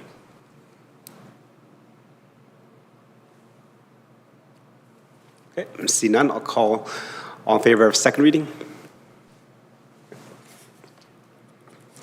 Okay, that is carried. Moving on to third reading. Councillor Loynes, please. Town Council give third reading to bylaw 2718/G/25. Thank you. Members of council, we've had first reading last meeting. We've had a good presentation of some answers that we had some questions during first reading, some good conversation here. Any last minute changes, amendments, and debate on the motion? Okay, see none. Call the question. All in favor of third reading? And that is carried. Right, we are now moving on to number 9 of our agenda, which is business items. Looking at number 9.1 is the 2025 Appointment Assessment Review Board members. And this is the annual motion that we always have to make, so go ahead, administration. Thank you, Your Worship. The Town of Stony Plain is a member of the Capital Region Assessment Services Commission, also known as CRASC, who has acted as a regional assessment review board for the town since 2010. As per the Municipal Government Act, as well as Town Bylaw 2623/AS/19, council annually must appoint the panelists and chairs of the local assessment review board, composite assessment review board, and clerk provided to the town by the commission. Administration recommends the motion before council for approval of the recommended panelists for 2025. Okay, thank you, administration. And I believe one question before I start is these recommendations have been vetted to the Capital Region Assessment Board, and they've done their the training to qualify to sit on the Assessment Services Board? Thank you, through your worship, that is correct. Thank you. Members of council, any questions for clear understanding? Okay. Does any members of council have any issues with the members that are represented? Okay. Seeing none, Councillor Meyer with the motion, please. Yes, thank you, Your Worship. The Town Council appoint Gerald Amoran, Capital Region Assessment Services Commission, as Assessment Review Board Clerk for 2025. 2, Raymond Ralph is Chair of the Assessment Review Board for 2025. And 3, Darlene Chartrand, Cheryl Exley, Tina Grosco, Richard Knowles, Marcel LeBlanc, Raymond Ralph as panelists for the 2025 Assessment Review Board. Thank you, Councillor Meyer. Any debate on the motion? Call the question. All in favor? It's carried. Move on to 9.2, which is, actually, I think there's some staff changeover, so let's take a recess and we'll come back. Thank you.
Great, welcome back, members of council, and those that are joining us.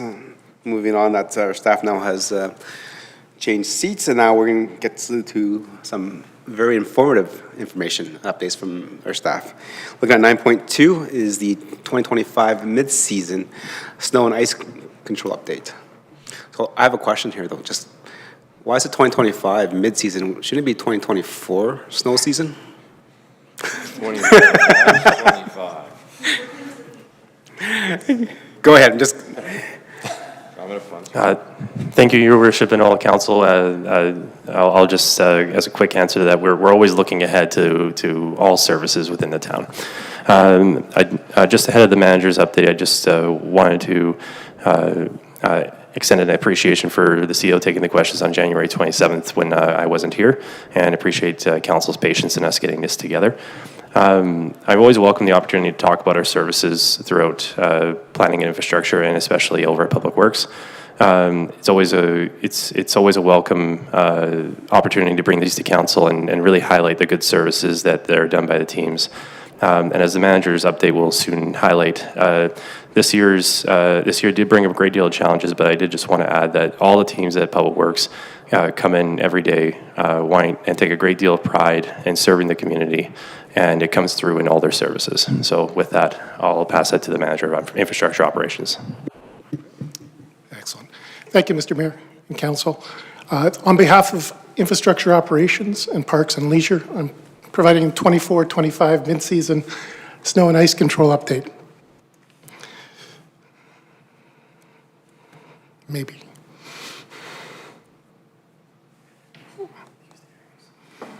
Use the apps, okay. Oh no.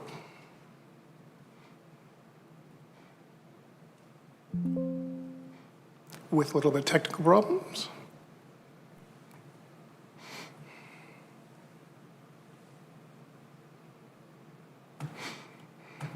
Okay. Snow and ice removal is run by the snow and ice policy, which is the council-approved document that Public Works utilizes to manage snow and ice. Our priorities are the arterials, school zones, downtowns, and collectors. Those are the first items after a Public Works sends out equipment after 5 centimeters of packed snow on the main roadways to do snow removal, and are doing ice control upon any sort of snow event. Our priority areas that are identified in our snow and ice control policy, of course, are the arterials, the school zones in green, blue downtown, and collectors in pink. Residential removal after a minimum of 10 centimeters of packed snow, or when emergency vehicles are restricted, Public Works does a residential snow clear, and this year was initiated on January 13th. At that point, we were about 8 or 9 centimeters, and to ensure that we had unrestricted access, we wanted to reduce the snowpack in the residential areas. This subdivision rollout is done on a rotated annual basis by the Facilities and Fleet Supervisor. And the town provided communication on the town website and through the social media links to announce that due to current ice conditions, that there will be limitations in snow removal process, that we would not in residential be getting right down to pavement.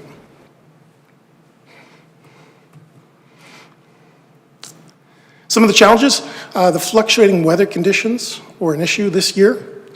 December and January had 30 days of daytime temperatures above 0 degrees, which created a lot of ice conditions in their residential, and an incidence of freezing rain in December and January created a ice layer to that.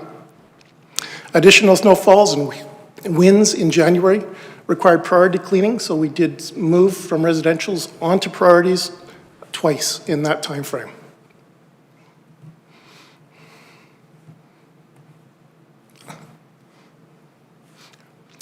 Pathway snow clearing. Parks and Leisure Services does our pathway snow and ice control, and the policy does indicate clearing shall be cleared within 72 hours. Upon any snow, our parks folks are out cleaning priority routes, which are their school zones, high pedestrian traffic areas, and the remainder of the routes. Initially, one pass is provided on all routes, and then once completed, the entire trail pathways is widened to accommodate sanding and to push off as much snow as they can.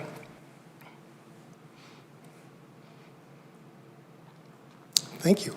At this point, take any questions. Okay, thank you for the presentation and update. And we do know, because as I mentioned at the beginning of the meeting, we've had 4 council meetings, and all 4 council meetings have been, we've seen a shift within about 25 degrees, so we went from minus 25 to plus 5 on all those times, so which is, makes it difficult for us to maintain that, but definitely appreciate the work that the Public Works is doing. Members of council, questions for clarity and understanding? Councilor Lowry, go ahead. Thank you, Your Worship, and thank you, administration, for the presentation. On slide 2, you reference, since page 116 of our package, the snow removal and ice control policy being the council-approved document. This is a document that council last reviewed November 9th of 2020, and it had a future review date of 2024. We are now in calendar year of 2025. I'm just curious as to why this policy did not come back before council in 2024 for a more thorough review of our snow and ice control policy prior to the 2024-25 snow removal season. Administration, go ahead. Through your worship to Councillor Lowry and all of council. Yeah, appreciate the clarification on the policy and the review dates. So I can offer a couple of comments. We did have a new supervisor joining us at the time when we would have been reviewing this in our work plans. And there is a great deal of work that goes in with the supervisor interface with the manager on how they want to, bring in their experience to the policy, making sure that they can do that thorough review and bringing those updates to council. I can tell you that it is something that the manager and I have discussed for the 2025 work plan as something that to update and bring and consider how to bring that into council. Thank you. May I follow up? Go ahead. Thank you, Your Worship. Further to that, this was actually brought up by Your Worship himself a couple of meetings ago. There was actually some operational changes in respect to the way that snow was removed on some of our priority routes, which included plowing of drive lanes only while leaving snow on others. That doesn't necessarily appear in the policy, the council-directed policy in any way, shape, or form. So I'm just curious at what level, when changes are being made in regards to the snow removal and ice control, at what level is there an expectation of a communication? At what level is there an expectation of a decision? And at what level is there an expectation of a review? Okay, go ahead. Through Mr. Mayor to Councilor Lowry, the policy does indicate on priority that plowing would occur within certain timeframes. So priority one's arterials, 48 hours plowed after a snow event. So all of the priority 1, 2, 3, and 4, so arterials, school zones, downtowns, and collectors are plowed, and that is what is currently stated in our policy. Residential, again, accumulation of snow. So that's what we attempt to do across the whole municipality. Thank you. And maybe you'll just get a little bit more specific with it. For example, our priority 2 being school zones. 57th Avenue is identified as a school zone. 57th Avenue during the priority plowing was only plowed in the drive lanes. It was not plowed in the curbs. There was no requirement for vehicles to be moved. Further on, as we heard about with the freeze-thaw cycles, we saw the water that was thawing on the road was no longer able to reach the catch basins, which continued to create poor conditions within the actual drive lane that had previously been cleared. So again, I'm curious because to me that seems like a deviation from the policy and what council approved.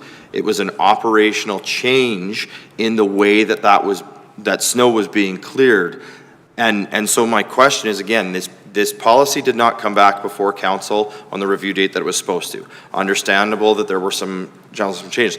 But then I'm also now, we've discovered or heard that there were some significant changes in the way on how the operations were actually undertaken that council wasn't apprised of either. And so I'm very unclear as to at what engagement level council actually has within this policy. So when is council going to be informed? When is council going to be engaged? And when is council going to have to make a decision in regards to these service levels? Through you, Mr. Mayor, to Councillor Laurie. The plowing of the snow in this year's snow removal, we did get a significant amount of ice build up in the sort of off the drive lanes into the curbs. We do use ice blades on our graders to actually plow as much of the snow and ice up as we can. But this year did adhere a large amount of ice, which we see in the gutters at the moment, to our residential streets. Additional passes are possible, but again, what we have in our policy is what service that we are providing at the moment. Okay, I appreciate that. Just one, to be clear, so usually what happens on the arterial roads that get plowed, you know, I know there's lots of vehicles that still park there regardless if we put signs up or not, and we don't sign arterial roads because they're the same ones that get plowed all the time.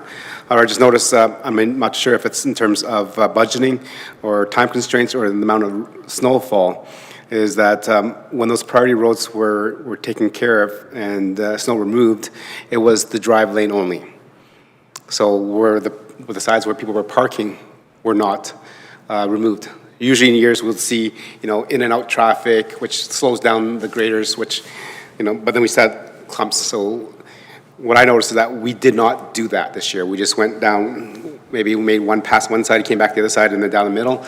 And then that parking lane was not cleared until, I think it was the fourth week of January on Oatway Drive, 57th. Those priority areas were not cleared until the fourth week of January, is from what I noticed. Mr. Mayor, if I may, I'm just looking at 6.2, 6.3 of the snow removal and ice control policy, and there is an allowance for snow to be stockpiled in the parking lane of arterial roadways. And so, as administration has spoken to, they are, from what I've heard as part of the discussion, in that snow is being stockpiled on some of those arterial roadways. It does speak in the policy that it's permitted on one side of the roadway and the parking lane. So I'm not sure if it was on both sides, but 6.3, line 2 and 3 does permit that to happen under the current policy. For a point of clarity, Your Worship, there was no snow stockpiled. That portion of the roadway was not cleared. The snow that was cleared was actually removed.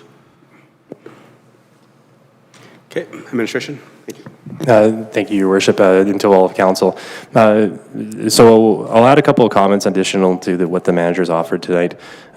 With the means and methods that are employed to achieve the snow policy, the snow and ice control policy outcomes, are directed by the manager. It says in the manager of operations in the policy, and certainly that's done through the gentleman to my left here, as well as the team that's behind him, is through the supervisor and through the road operators themselves, as well as the ones in Parks and Leisure.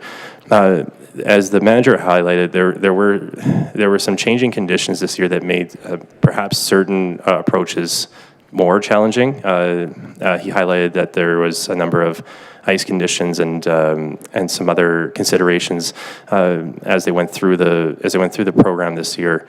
They do have to be mindful of the risk to the equipment, the built environment around them, the considerations of trying to do more, push the equipment and their expertise to do as much clearing as they can in the time that they have during the snowfalls, the rainfalls. So there's a great, as I said earlier, that the teams do come out here with a great deal of pride when they come and do their snow removal and any operations that they do. They do have to measure all those things in consideration with the policy and the circumstances that are in front of them. And I know they do that.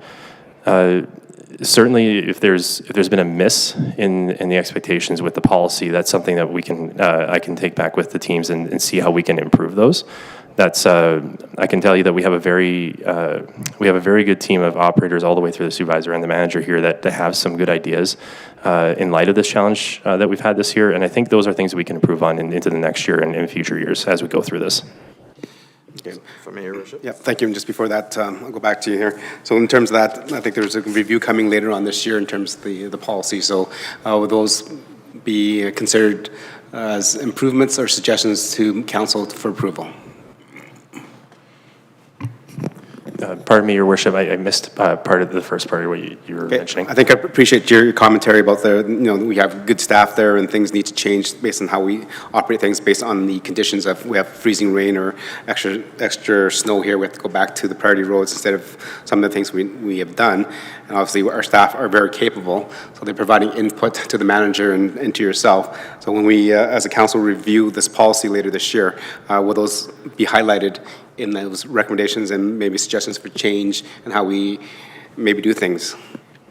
Thank you, Your Worship, for the clarification. And yeah, that's something that we could certainly highlight as we consider changes to council, where we heard those changes through the process and potential, pardon me, not changes, but suggestions to the policy that we could make to council's consideration.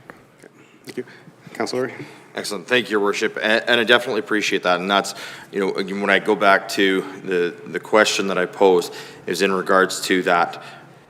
When is it appropriate for, council to be making a decision on it? When is it appropriate for administration to be making a decision? And when is it appropriate for administration to be informing council of potential changes or operational challenges, et cetera?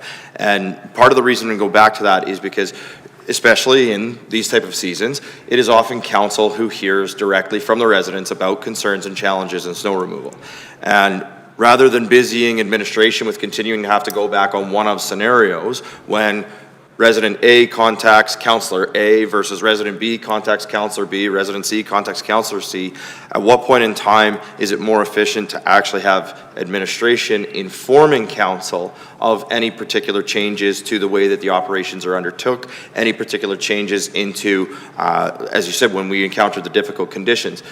It does go out on our social media. Council's pretty good at following that as well, but sometimes it's nice for us to be informed so that when a resident contacts us, we don't have to busy administration with continual inquiries into what's going on in a specific area or what's going on, why was, area A done like this and area B now is being done like this. So maybe that's something that we need to consider when this comes back for review, is to where that inform piece occurs within that policy to make sure that as this moves forward, council has that piece so that we don't have to be busying administration with continual requests for information. Thank you. Councillor Meyer, please. Thank you, Your Worship. So I'll just kind of backtrack a bit, although I think it's relevant to what we're talking about. So I took advantage of this nice weather that the mayor was speaking about, the great swings in temperature. And of course, it's quite prevalent. You can see the effects of all the ice buildup and the problems it's caused drainage. So I'm curious, maybe administration could give me, inform me, the practicalities of being able to take advantage of these warmer times. Do we try and get to those built-up water buildups? Can we vac truck those? And what would that look like? And anyhow, if you guys speak to that. Go ahead. Through you, Mr. Mayor, to Councillor Meyer. Current operations, we do have 3 steamer trucks out looking at catch basins this week. So we have 3 steamer crews, as well as our folks from utilities are out looking at catch basins that are not flowing. So those areas that do see an issue, we do ask that let our teams know that our residents can, for snow and ice concerns, including water for drainage, please contact us through the website or directly telephone Public Works to allow us to learn about those areas of concern. Okay, anything else? Yep. Just for clarity, then the vac trucks. I do hear you. You say you'd like that reported, but I'm assuming that you guys can action that yourself if you see it, and that's just part of this whole process that we call clearing their streets, right? Through Mayor Chair to Councilor Meyer, yes, that's as part of our daily business is to get out there on the streets. So I do have my supervisor of roads out inspecting, and the teams are out grading as well in their operations. So they do have a crew that is out grading some of the ice now that it's starting to get warm and starting to run. It is usually in the afternoon before we can get under that ice and actually start to pull it, but it does allow us to start that water flowing. Thank you. I appreciate the efforts that must take. Just another question, if I could. So back to my enjoying the weather and going and being outside. So it became quite clear that some people's sidewalks not being clear throughout the season greatly diminishes again the ability for water to flow and the like. So I guess the question would be to CAPS. Number of tickets that we've maybe given out for that, and are we, as the problem, as it contributes to the problem, especially at this time of the year, do we make any extra additional efforts there to maybe ticket the worst offenders? Your Worship, through to Councillor Meyer, certainly through proactive patrols and definitely through complaints. Our officers are dealing a lot with ice and snow at this time. Obviously, with the quick thaw, it certainly can create some more issues. Definitely, we have to use some discretion. Sometimes the snow on the road is higher than some sidewalks, so it could be impossible for people to. But people are doing a concerted effort. Certainly those that require a bit more of a push, get a bit more of a push from our CPOs, whether that be through a violation or some form of other enhanced enforcement to ensure that we get the end result that we're trying to achieve. At this point, I can't give you a number. I would have to get back to you if you wanted a specific number as to how many files we had related to that over the last number of weeks.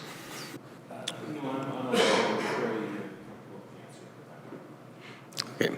And definitely that could be during a quarterly update. Councillor Meyer can ask that question again in terms of the issue of tickets and those that had brought in a toy for a ticket as well. That kind of helps out our Stoney Kinsman and the Christmas Hamper Drive. Councillor Loynes. Thank you, Your Worship. Through you to administration, I know it's already been discussed about the policy potentially needing updating, but can you clarify for me, we decided to clear the residential streets earlier than the 10 centimeters, correct? Yes. We chose to start at about 8 or 9 centimeters. We do measure directly in the drive lane, so that it is packed snow in the drive lane that we're measuring. That allows us to determine when to start. Other municipalities have started before us in that time frame, and we knew that we were halfway through the winter, so again, to reduce that current load, we chose to start that removal in residential. And then, if I can, for clarification, then that was an administrative decision to start early compared to 10. Through Mayor Choi to Councilor Lyons, the policy does indicate it is the manager of operations that does have that ability to start that decision. And then one more note, if you may, Your Worship. In the lead sheet, it says, as of January 13th, due to the depth of snow packed and timing, the town authorized snow removal for local residential roads. But due to significant ice buildup on residential streets at this time of year, residential snow removal was not expected to remove all ice buildup, but allowed the roads team to have a renewed capacity for snow events. If I can remember correctly, the 2023-2024 winter, we had the same issue with ice buildup on our roads. This seems to be a very consistent concern that we wait until January when we get this ice buildup before we do anything. Is there a way that either administration could either be proactive and prior to all this ice buildup, be clearing the residential roads, or is that something that have to wait for policy review? Well, I think, Councilor Lawrence, you answered your own question there, because they were proactive, because the policy says 10 meters of snowpack. They reviewed it and they decided it was it would be a hamper for emergency access, so they decided to go ahead and start. I think the idea is, like, if council wants to change it to 5 centimeters snowpacked, then that can be our direction, and then administration will review that and go forward. But I don't think we can direct that here at this point in time, as we don't actually know what the weather conditions are. So I think it's the call of the day by the manager of how it goes. I do want to add on to that too, because I understand that we can't control the weather, we don't know how it works.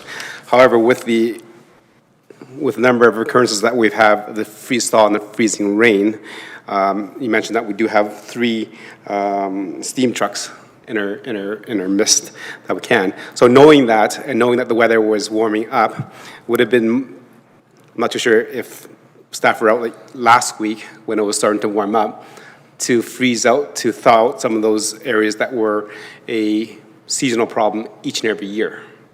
I'm pretty sure we have a map of the areas that typically we get complaints about that fill up. So if we knew, and we have manpower, or maybe I should say manpower, when we have staff, should we not gone out there the week before to free up those drains and thaw them out, so when it started melting, they had a place to go instead of being covered? To Mayor Choi, this is something that administration can look into. At this point in time, we're not having that as a program, but it is something we can look at. Okay. Councilor Lawrence? Thank you, Your Worship. To a comment you made that they were proactive, I don't disagree with that. But as the manager stated, they waited till they're about 8 or 9 centimeters packed, which, yes, isn't our 10 centimeters packed per policy. But my question was, is there a way to be more proactive, knowing that previous years that I've sat on council, it's been the same freeze-thaw issue throughout town, resulting in the same issues on the residential roads? Is there a minimum standard that they need to have for the manager to make that call? Go ahead, administration. Your Worship, I can speak to that, and maybe a couple other points of reference too. So, if the question is a minimum, yes, the 10 centimeters is the guide. It's stated, it's pretty clear in there. 5 centimeters I noticed in there for different areas. Those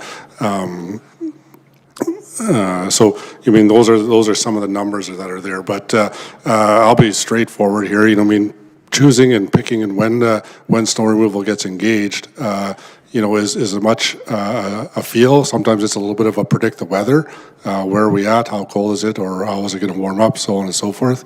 I think the other thing that's not being talked about at this point, often our staff are out clearing roads, whether they're arterials or collectors, when none of those are met.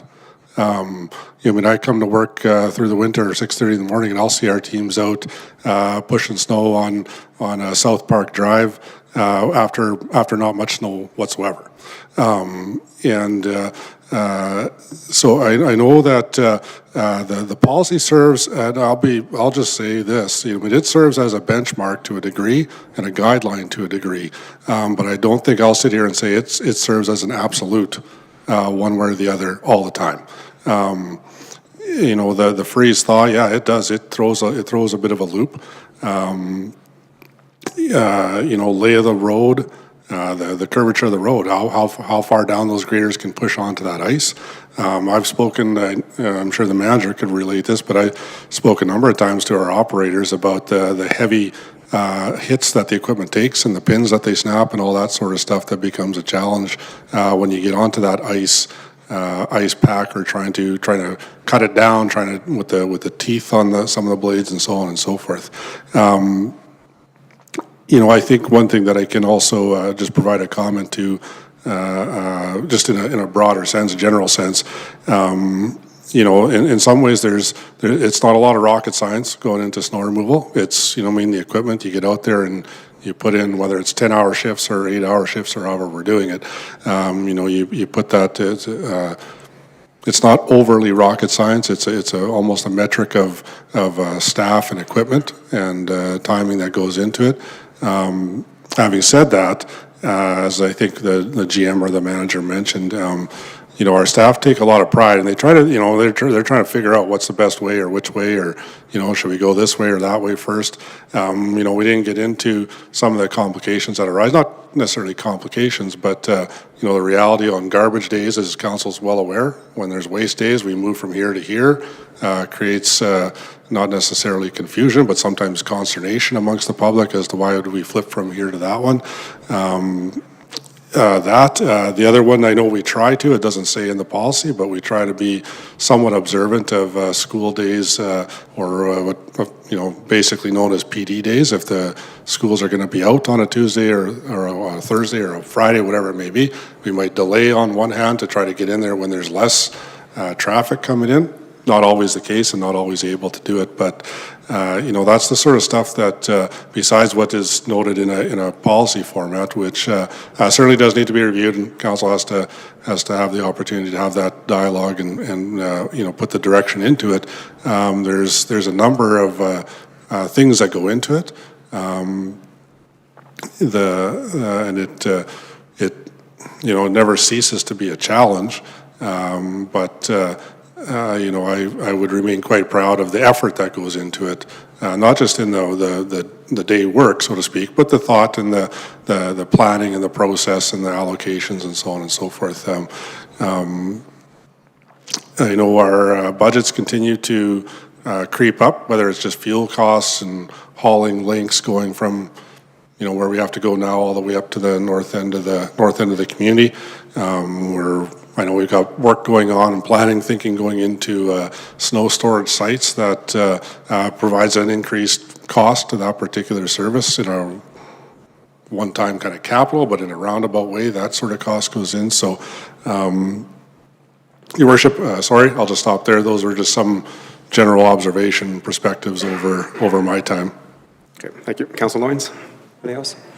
Okay, and just to, you know, it is really hard to address the constant changing in weather conditions, especially the fluctuations that we've had over the last, I'll say even the last 20 years. We can see the difference of that. I, for one, council has done a good job in terms of, as you said, addressing those issues. When I first got on council, the minimum required snowpack for residential snow clearing was 14 centimeters of snowpack.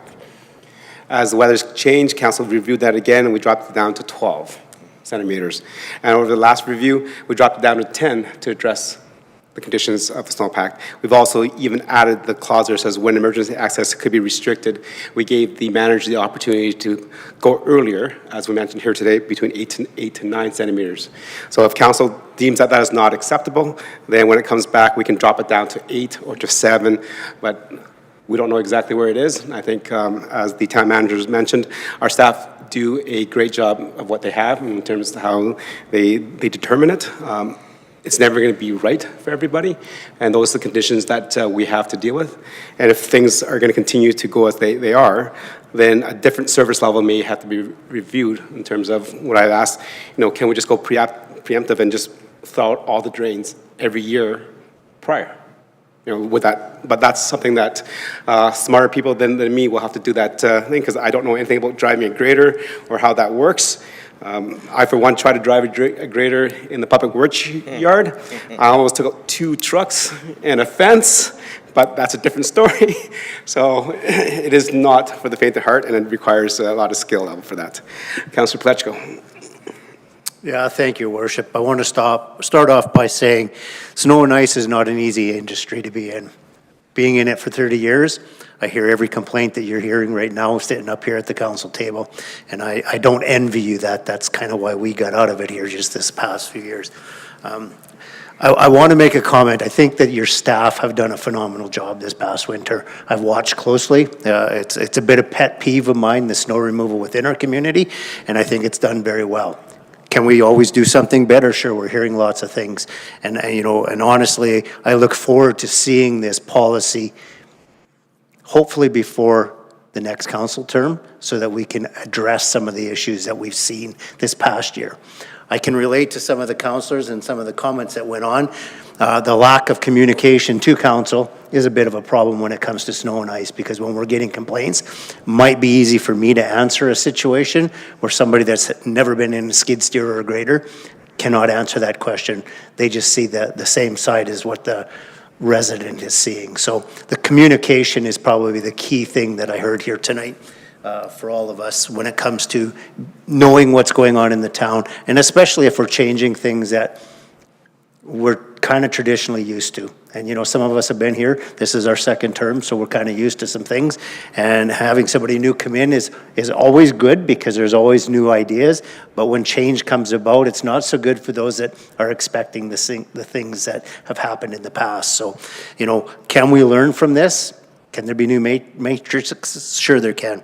You know, the hydrovac side of it, again, an industry I'm well adversed in,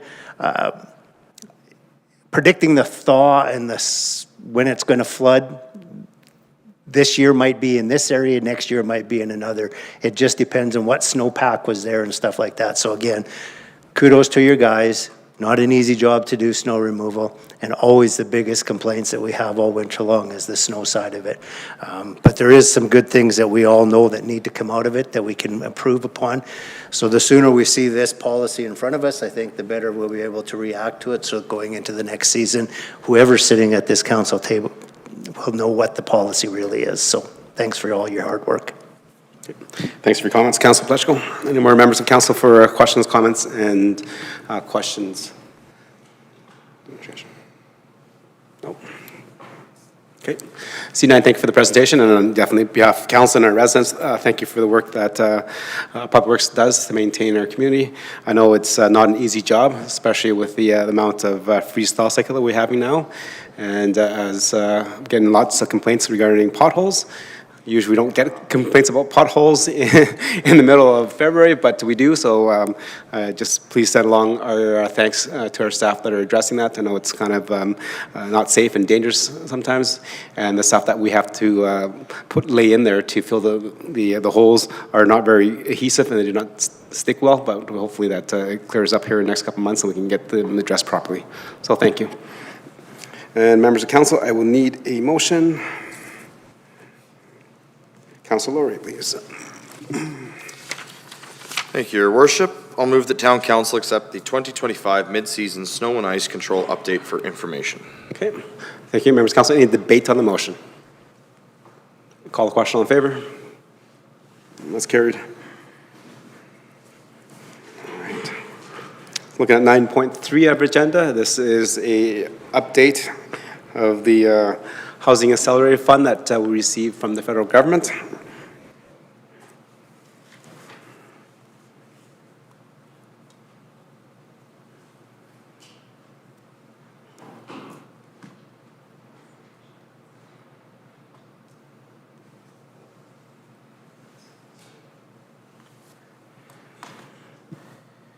Okay, and staff is getting ready. Again, I think just a reminder to that we had some presenters here today and members of council. I know that little red light comes on, and we try to. Typically, we always turn ahead to talk to people because that's what we're trained to do. But if you can just like look at the red light and just kind of stare at the red light and talk into the red light, follow the red light. Thank you.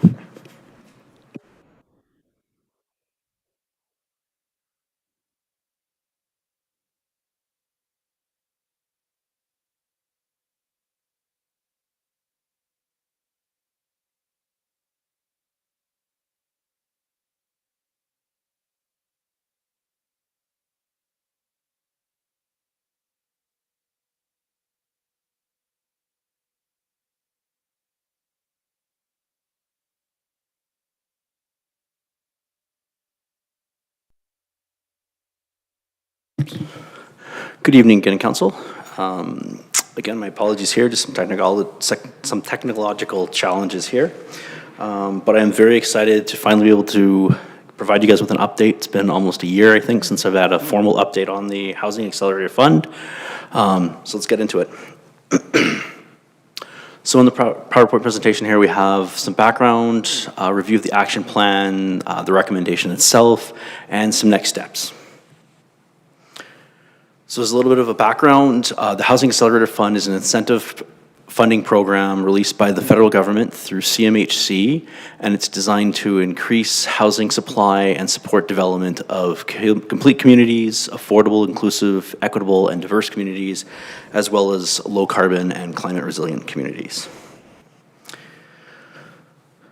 Back in August of 2023, we applied for a grant fund under the HAF for about $11 million based on completing a 7-initiative action plan that posed to create 572 units. Council made a motion in September of 2023 towards this, and in the 2024 to 2026 corporate plan, there was an actual council corporate plan initiative called the Housing Accelerator Project that added one additional item to the original 7, of which I'll go into in a moment here on a later slide. And then in the first quarter of 2024, we were actually awarded this by CMHC. Unfortunately, it was only $5.2 million for the creation of 411 units. And this amount was due to the number of applicants that had applied. Since that time, there's actually been a second round that's been applied for, but anyone that was selected in the first round got roughly half the amount of money they applied for, and subsequently the amount of units that was required was actually reduced as well. So in terms of the various action items that we've been working through for the last year, the first one is basically an electronic permitting system. Currently, we still base all of our building permits in paper form, so that's something I know staff are very looking forward to. There's the implementation of basically our municipal development standards, which is our engineering standards for roads, sidewalks, those sort of things. That's undergoing a update in the second initiative. The third initiative is an update to the infill policy that should be coming soon. The implementation of our parking requirements was the study that council did see late last year.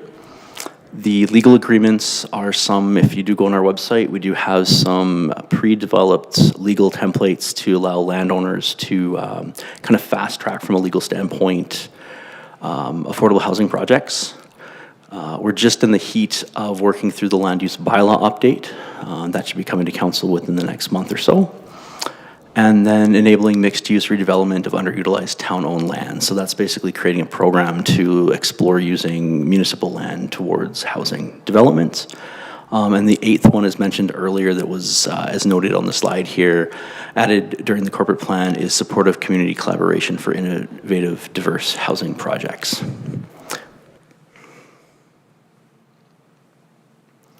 So in terms of the recommendation that's before council, it's basically due to the change in the actual amount of the grant funding.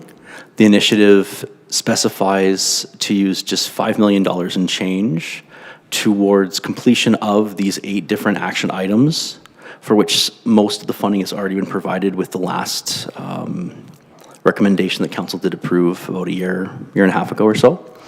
And then direct any of the remaining surplus grant funding towards major residential projects, including a major road between Tussock and South Creek, as well as various infrastructure projects that support residential or residential-related development in the Old Town Community Plan area. So just some other notes we have here on this slide is that the grant is conditional upon completing the various milestones that have been attached to those 7 initiatives, as well as reaching that 411 units within the 3 years after receiving the grant. Again, the grant was received in February of last year, so we are just now basically completed the first year. And we have 2 more years to do that based on the development activities report that was reported about a month ago here, or earlier this month. We're doing quite well in terms of our permit numbers. And then in terms of the disbursement of the grants, the roughly $5.1 million is provided about 25% upfront. Again, $1.3 million is what we received last year. After we do the annual reporting this year, we're expected to receive another 1.3 million, and then each year afterwards, we would receive the additional grant disbursements pending we meet those targets. So So in terms of the next steps, we are seeking council approval of the half update recommendation, and then administration would continue to work through the work plan and then report and start some of the infrastructure projects that we would have using the subsequent grant dollars as they come in over the next few years. Thank you, and any comments? Thank you. Okay, thank you for the presentation, and definitely it's something that council has been looking forward to, because I think this has huge impact in the way that our community grows and how fast we can get some of the housing to address some of the needs in our community. Members of council, questions for clarity and understanding?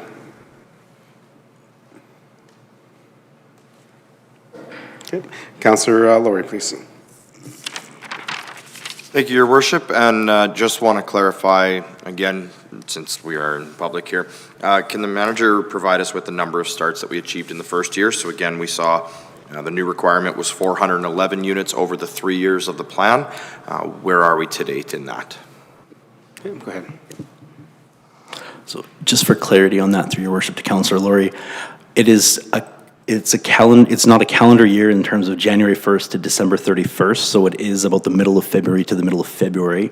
I believe it was about 140 units, I think, is what we got last year. Sorry, 174. I think it was the number that we got last year in terms of the full 12 months. So again, any of those that came before about the middle of February, so those in January and early February, would not count. However, those numbers that we have had this January and beginning of February would count towards the first 1 year of reporting.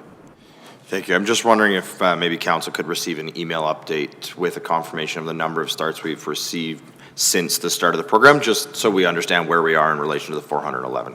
Not a problem. That'll come. I think I'm just going to tie into that. And then in terms of the 411 units, you said that we'll get 25% funding over the next 4 years. Is that, like, then do we have to meet all the criteria each and every year? Or if we meet it all, say in 2025, we don't have to track it anymore, or do we still have to track it?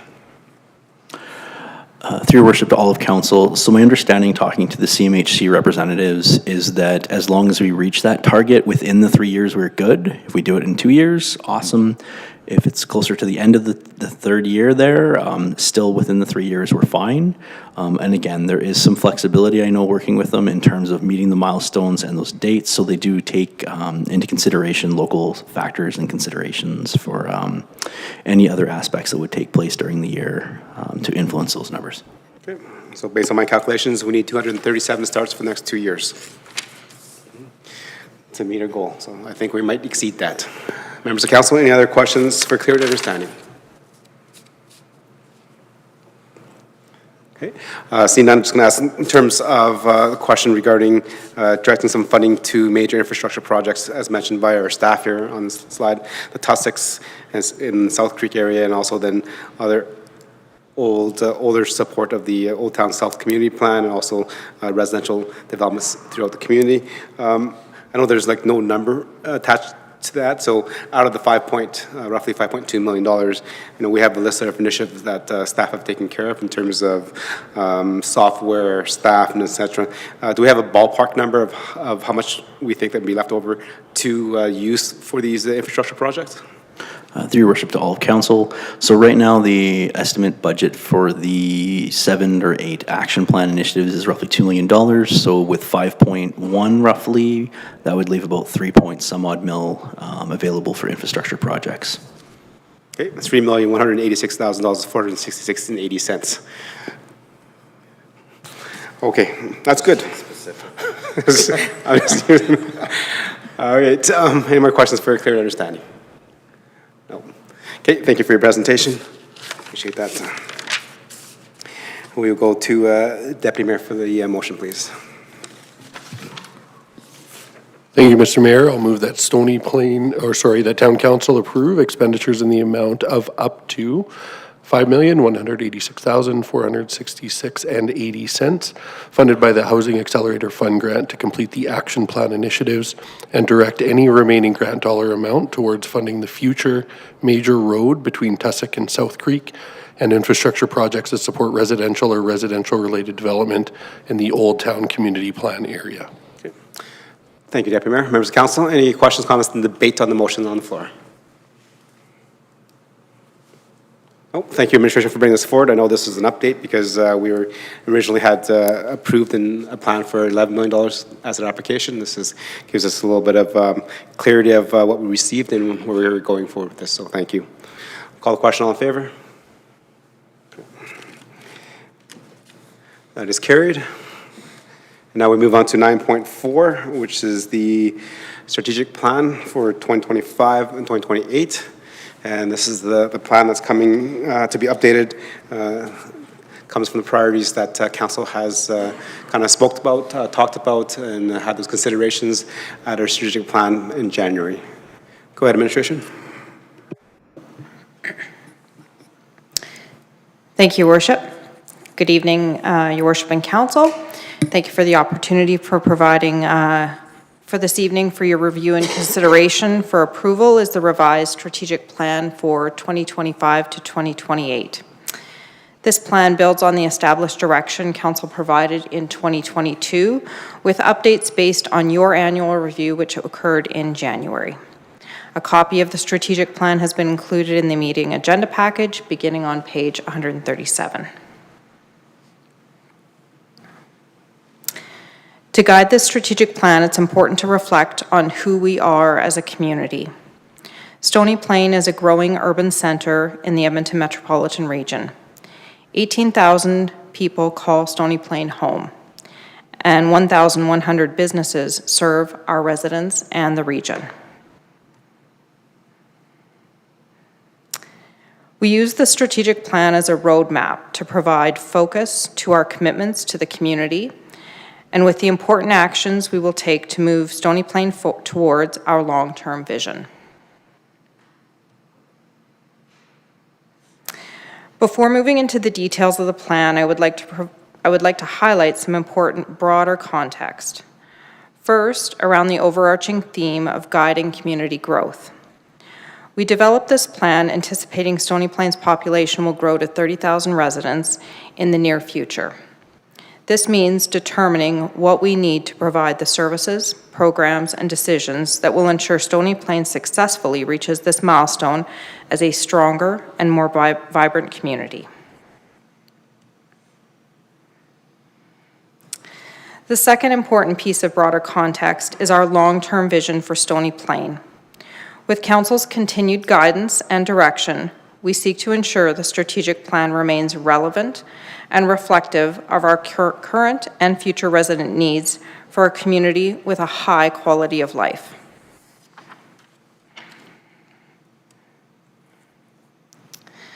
Reflecting on where the strategic plan resides in our hierarchy of guiding documents, it's drawn from the long-term community vision and values outlined in the town's municipal development plan.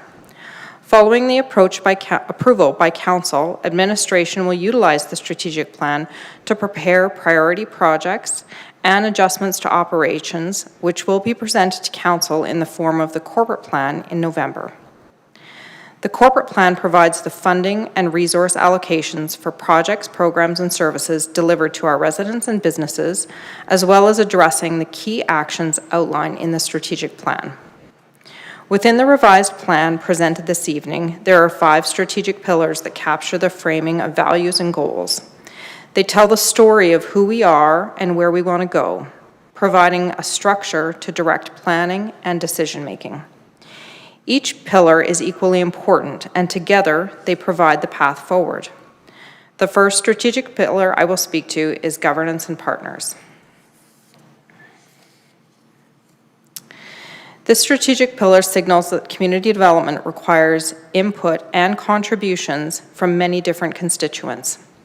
Open and inclusive discussions enable cohesive representation and leadership. Good governance is critical to meeting our residents' needs.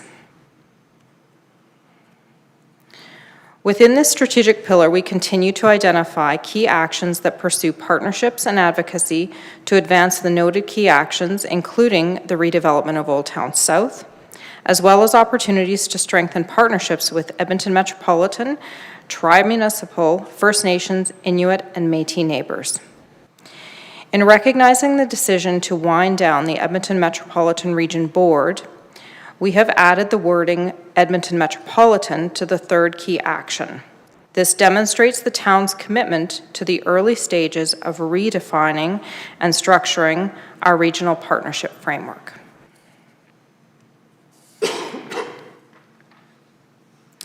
Additionally, the Governance and Partners Strategic Pillar guides our town organization for effective and efficient service delivery and productive and safe employee culture.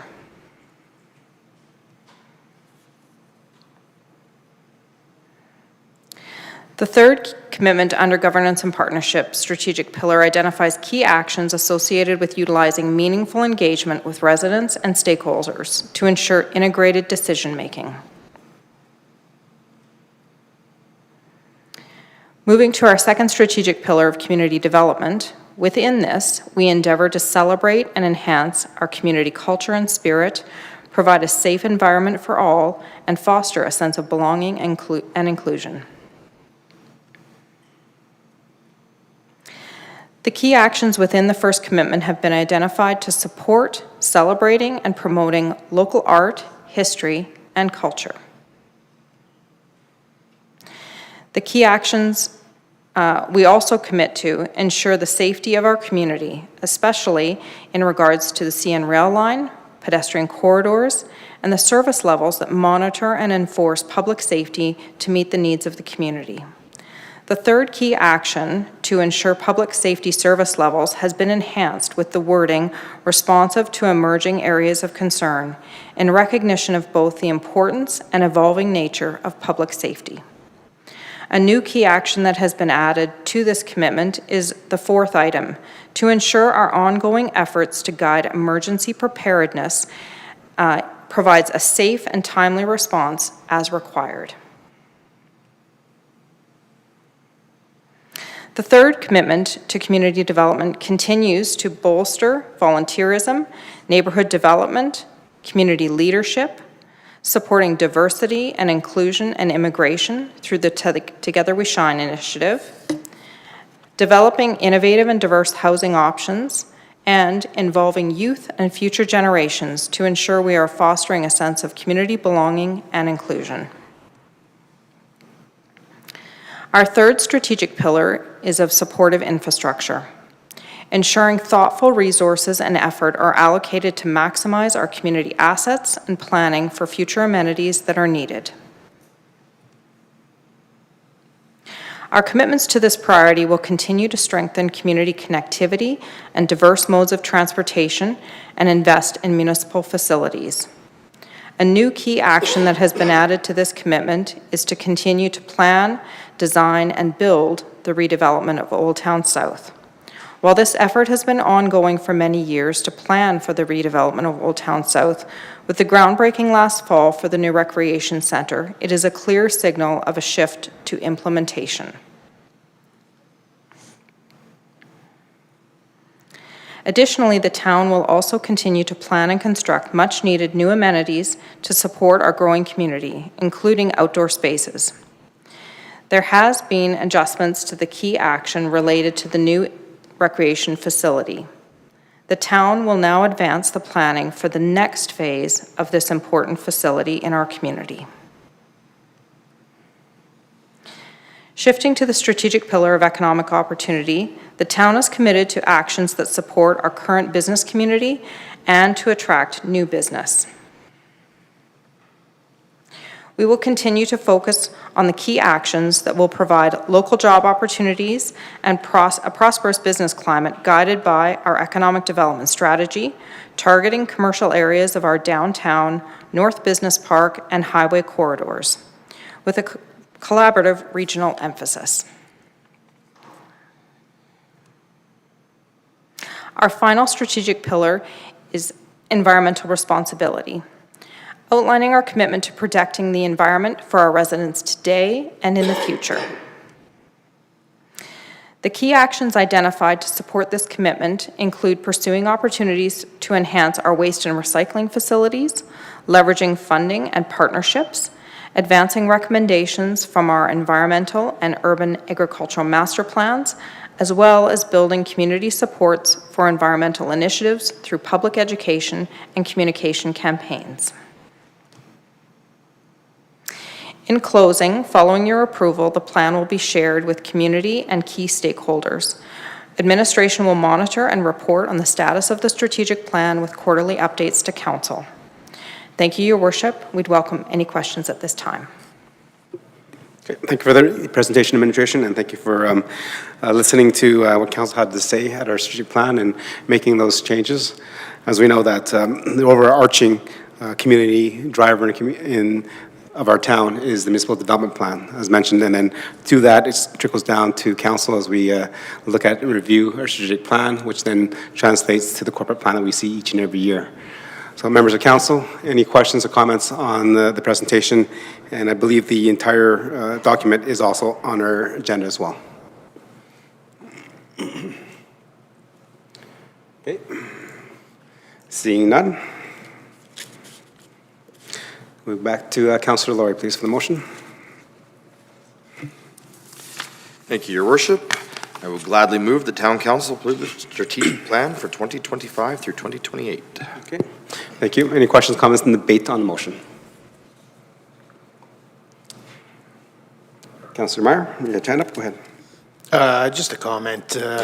First, I think the new graphics on the front page there are red seems to be our color. I wouldn't change that. It looks good.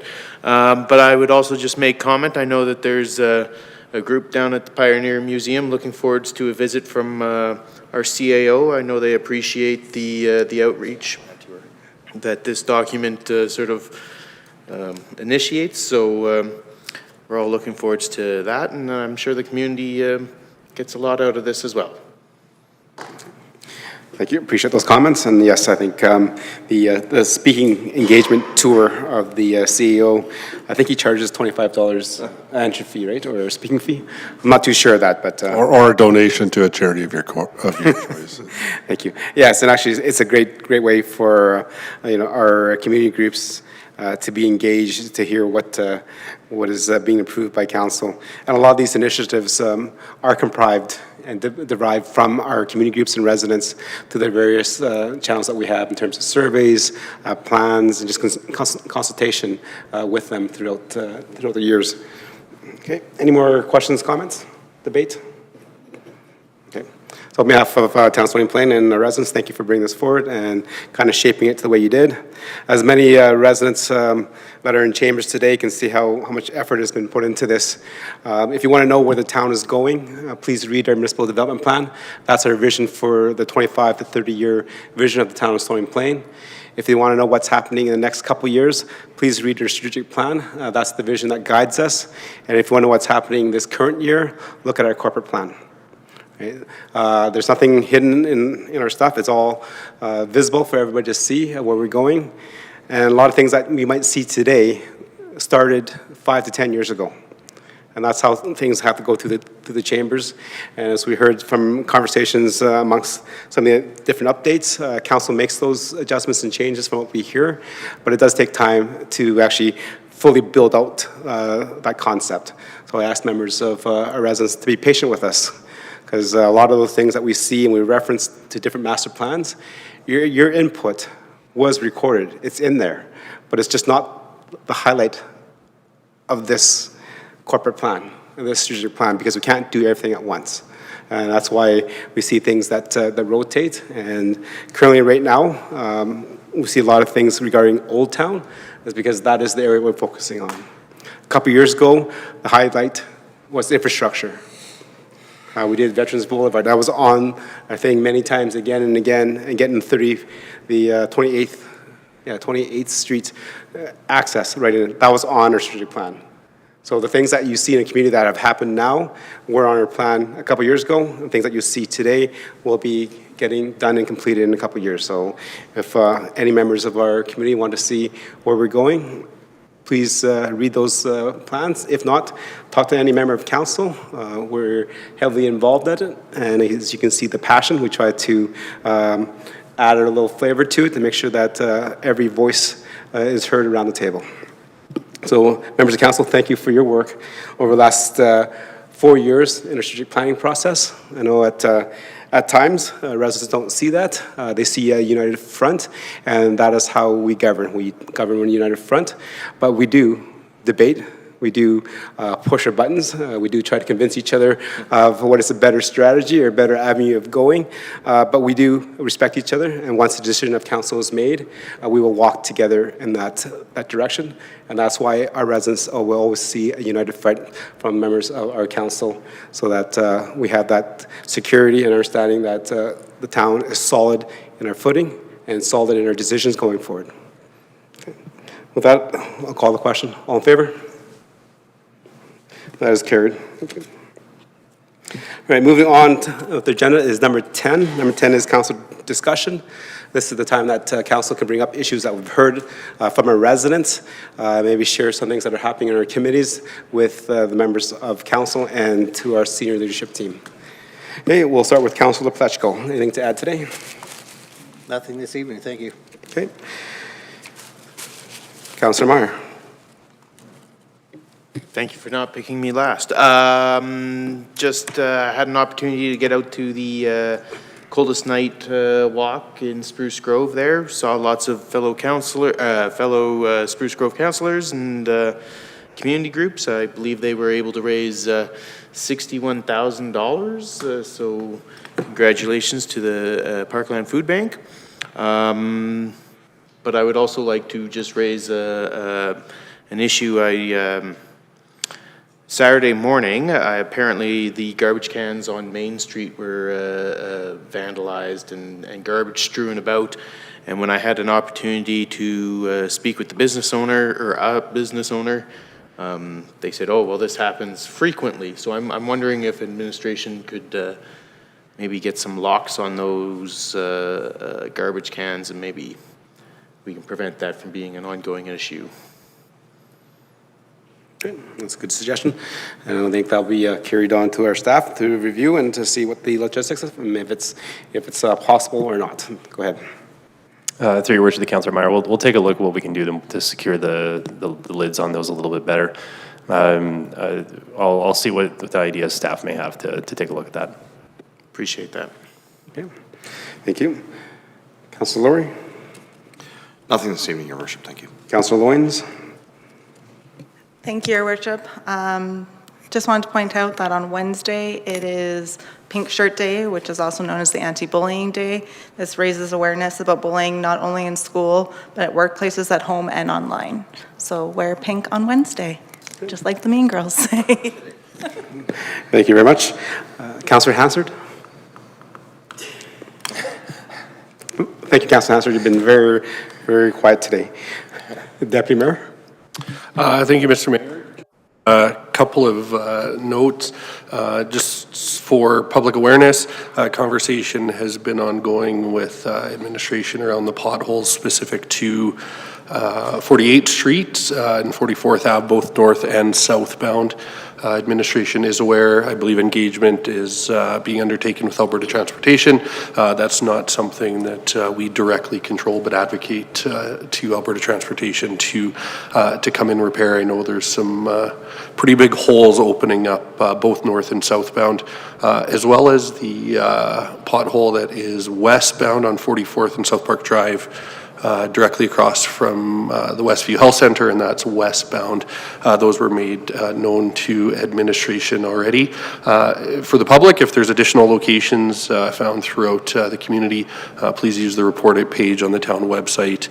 You can take pictures, you can add those, you can even ask for staff to respond with some suggested ETA and that sort of thing when that will be addressed. And so as residents are out there daily, they're best in a position to let us know where that's happening, and I know administration is actively working with our teams to ensure that's taken care of. Second, with my term as deputy mayor coming to an end, my rotation here is over. But I want to thank Mayor Choi and council. Had the privilege of attending a number of different events, but two really have stood out for me. One, being able to award or celebrate an award for the West Parkland Pickleball Association. Did I get that right? I don't know. West Yellowhead, thank you, pickleball, West Yellowhead Pickleball Association, who were awarded Pickleball Club of the Year. And then actually this weekend, Councillor Loyens and I had the privilege of bringing greetings on behalf of the mayor and the town at the inaugural Whistle Podu Dance War 2025, which is a celebration of Indian dance, Bollywood dance hosted by Mazatuli Media. That was held at Heritage Park this weekend. We had competitors from across Canada, as far away as Manitoba, even Ontario, making the journey out to the town of Stony Plain to perform here. Don't use this lightly. It truly was an unforgettable experience that highlighted and celebrated the energy, passion, and unity that dance brings. And I'm excited in conversations with their staff, with their director. They have future events already planned here in town and are looking forward to planning more in the future as they move forward. And quick note, I'll just throw this out there, but kind of asked, why Stony Plain? Like, you know, of all the places you could go, this was advertised as Edmonton.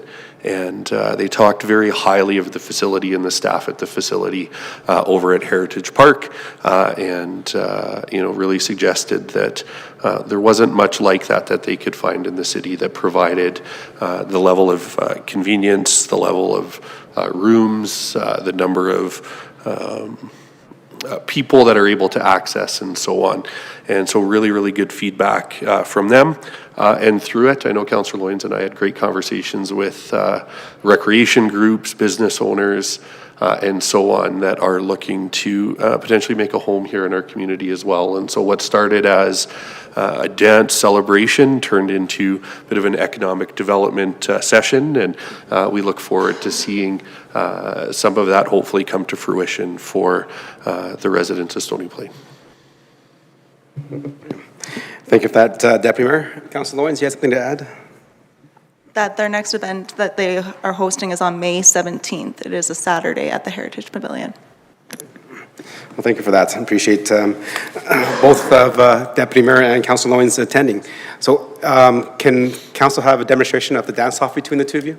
Yeah, we actually drew straws prior to our meeting this evening, and Councillor Loyens would be happy to step forward. I wore the wrong shoes. Thank you. All right, before I go, just wanted to thank you, Councillor Anderson, as a Deputy Mayor for the last 4 months. I definitely appreciated you stepping up to take over some of the events that I was not able to attend. And from my reports coming in through the groups, you represented the town extremely well, so thank you for that. Definitely look forward to Councillor Hansard joining me in the next 4 months as the Deputy Mayor. She is not here today, and as our motion, we will swear her in at the next council meeting that she's able to attend, and then she'll be joining me at a few events as well through through her 4-month term as Deputy Mayor as well. Okay. Nothing else to add, members of council, except for that, what is it? On February 27th, the faith community is holding a Try Smart Faith Breakfast over at Blueberry Community Hall. So if you're registered, I'll see you there. If not, there's still the opportunity to register if you have some time. Definitely a great way to engage with our local leaders of the faith community, and that because actually a lot of them support our community in terms of what they do and the programs that they offer and the services that they provide for in their church settings. Okay. Okay. With that, that's all I have written, but, Councilor Meyer, I'm surprised you didn't bring this up. Would you like to bring this up? Kids? Yeah, there's the Kinsman. Mike. Yeah, so I ran into the Kinsmen down on Main Street on their Kin Day of Kindness, where they go about the community. I think they were doling out $2,000 to several different community groups around around town. So that was, I believe, Saturday. I'm not sure if we can, if people can participate in any way or what, but the McKinsman, you gotta take your hats off to them, hey? Yep, thank you for that. And definitely, if anybody wants to support, the Kinsman is a local community group in our town that does meet on a regular basis and supports so many projects within our community to make sure that our community remains vibrant and strong and healthy in more ways than one. So definitely appreciate you saying thank you to them when you ran into them. And I think the Kinsman will be presenting next week, so we can all take that opportunity to recognize their efforts in our community. With that, we're done. So moving on with our agenda is number 11, which is closed meeting. We do not have anything scheduled tonight. So number 12 comes to adjournment. So on behalf of council, thank you for reading your package and bringing your good questions and commentary here. Administration, thank you for providing those packages and the work that you did to get them to the point where it's presentable, because I'm pretty sure many times that's not presentable until it gets here. Okay, with that, we are adjourned.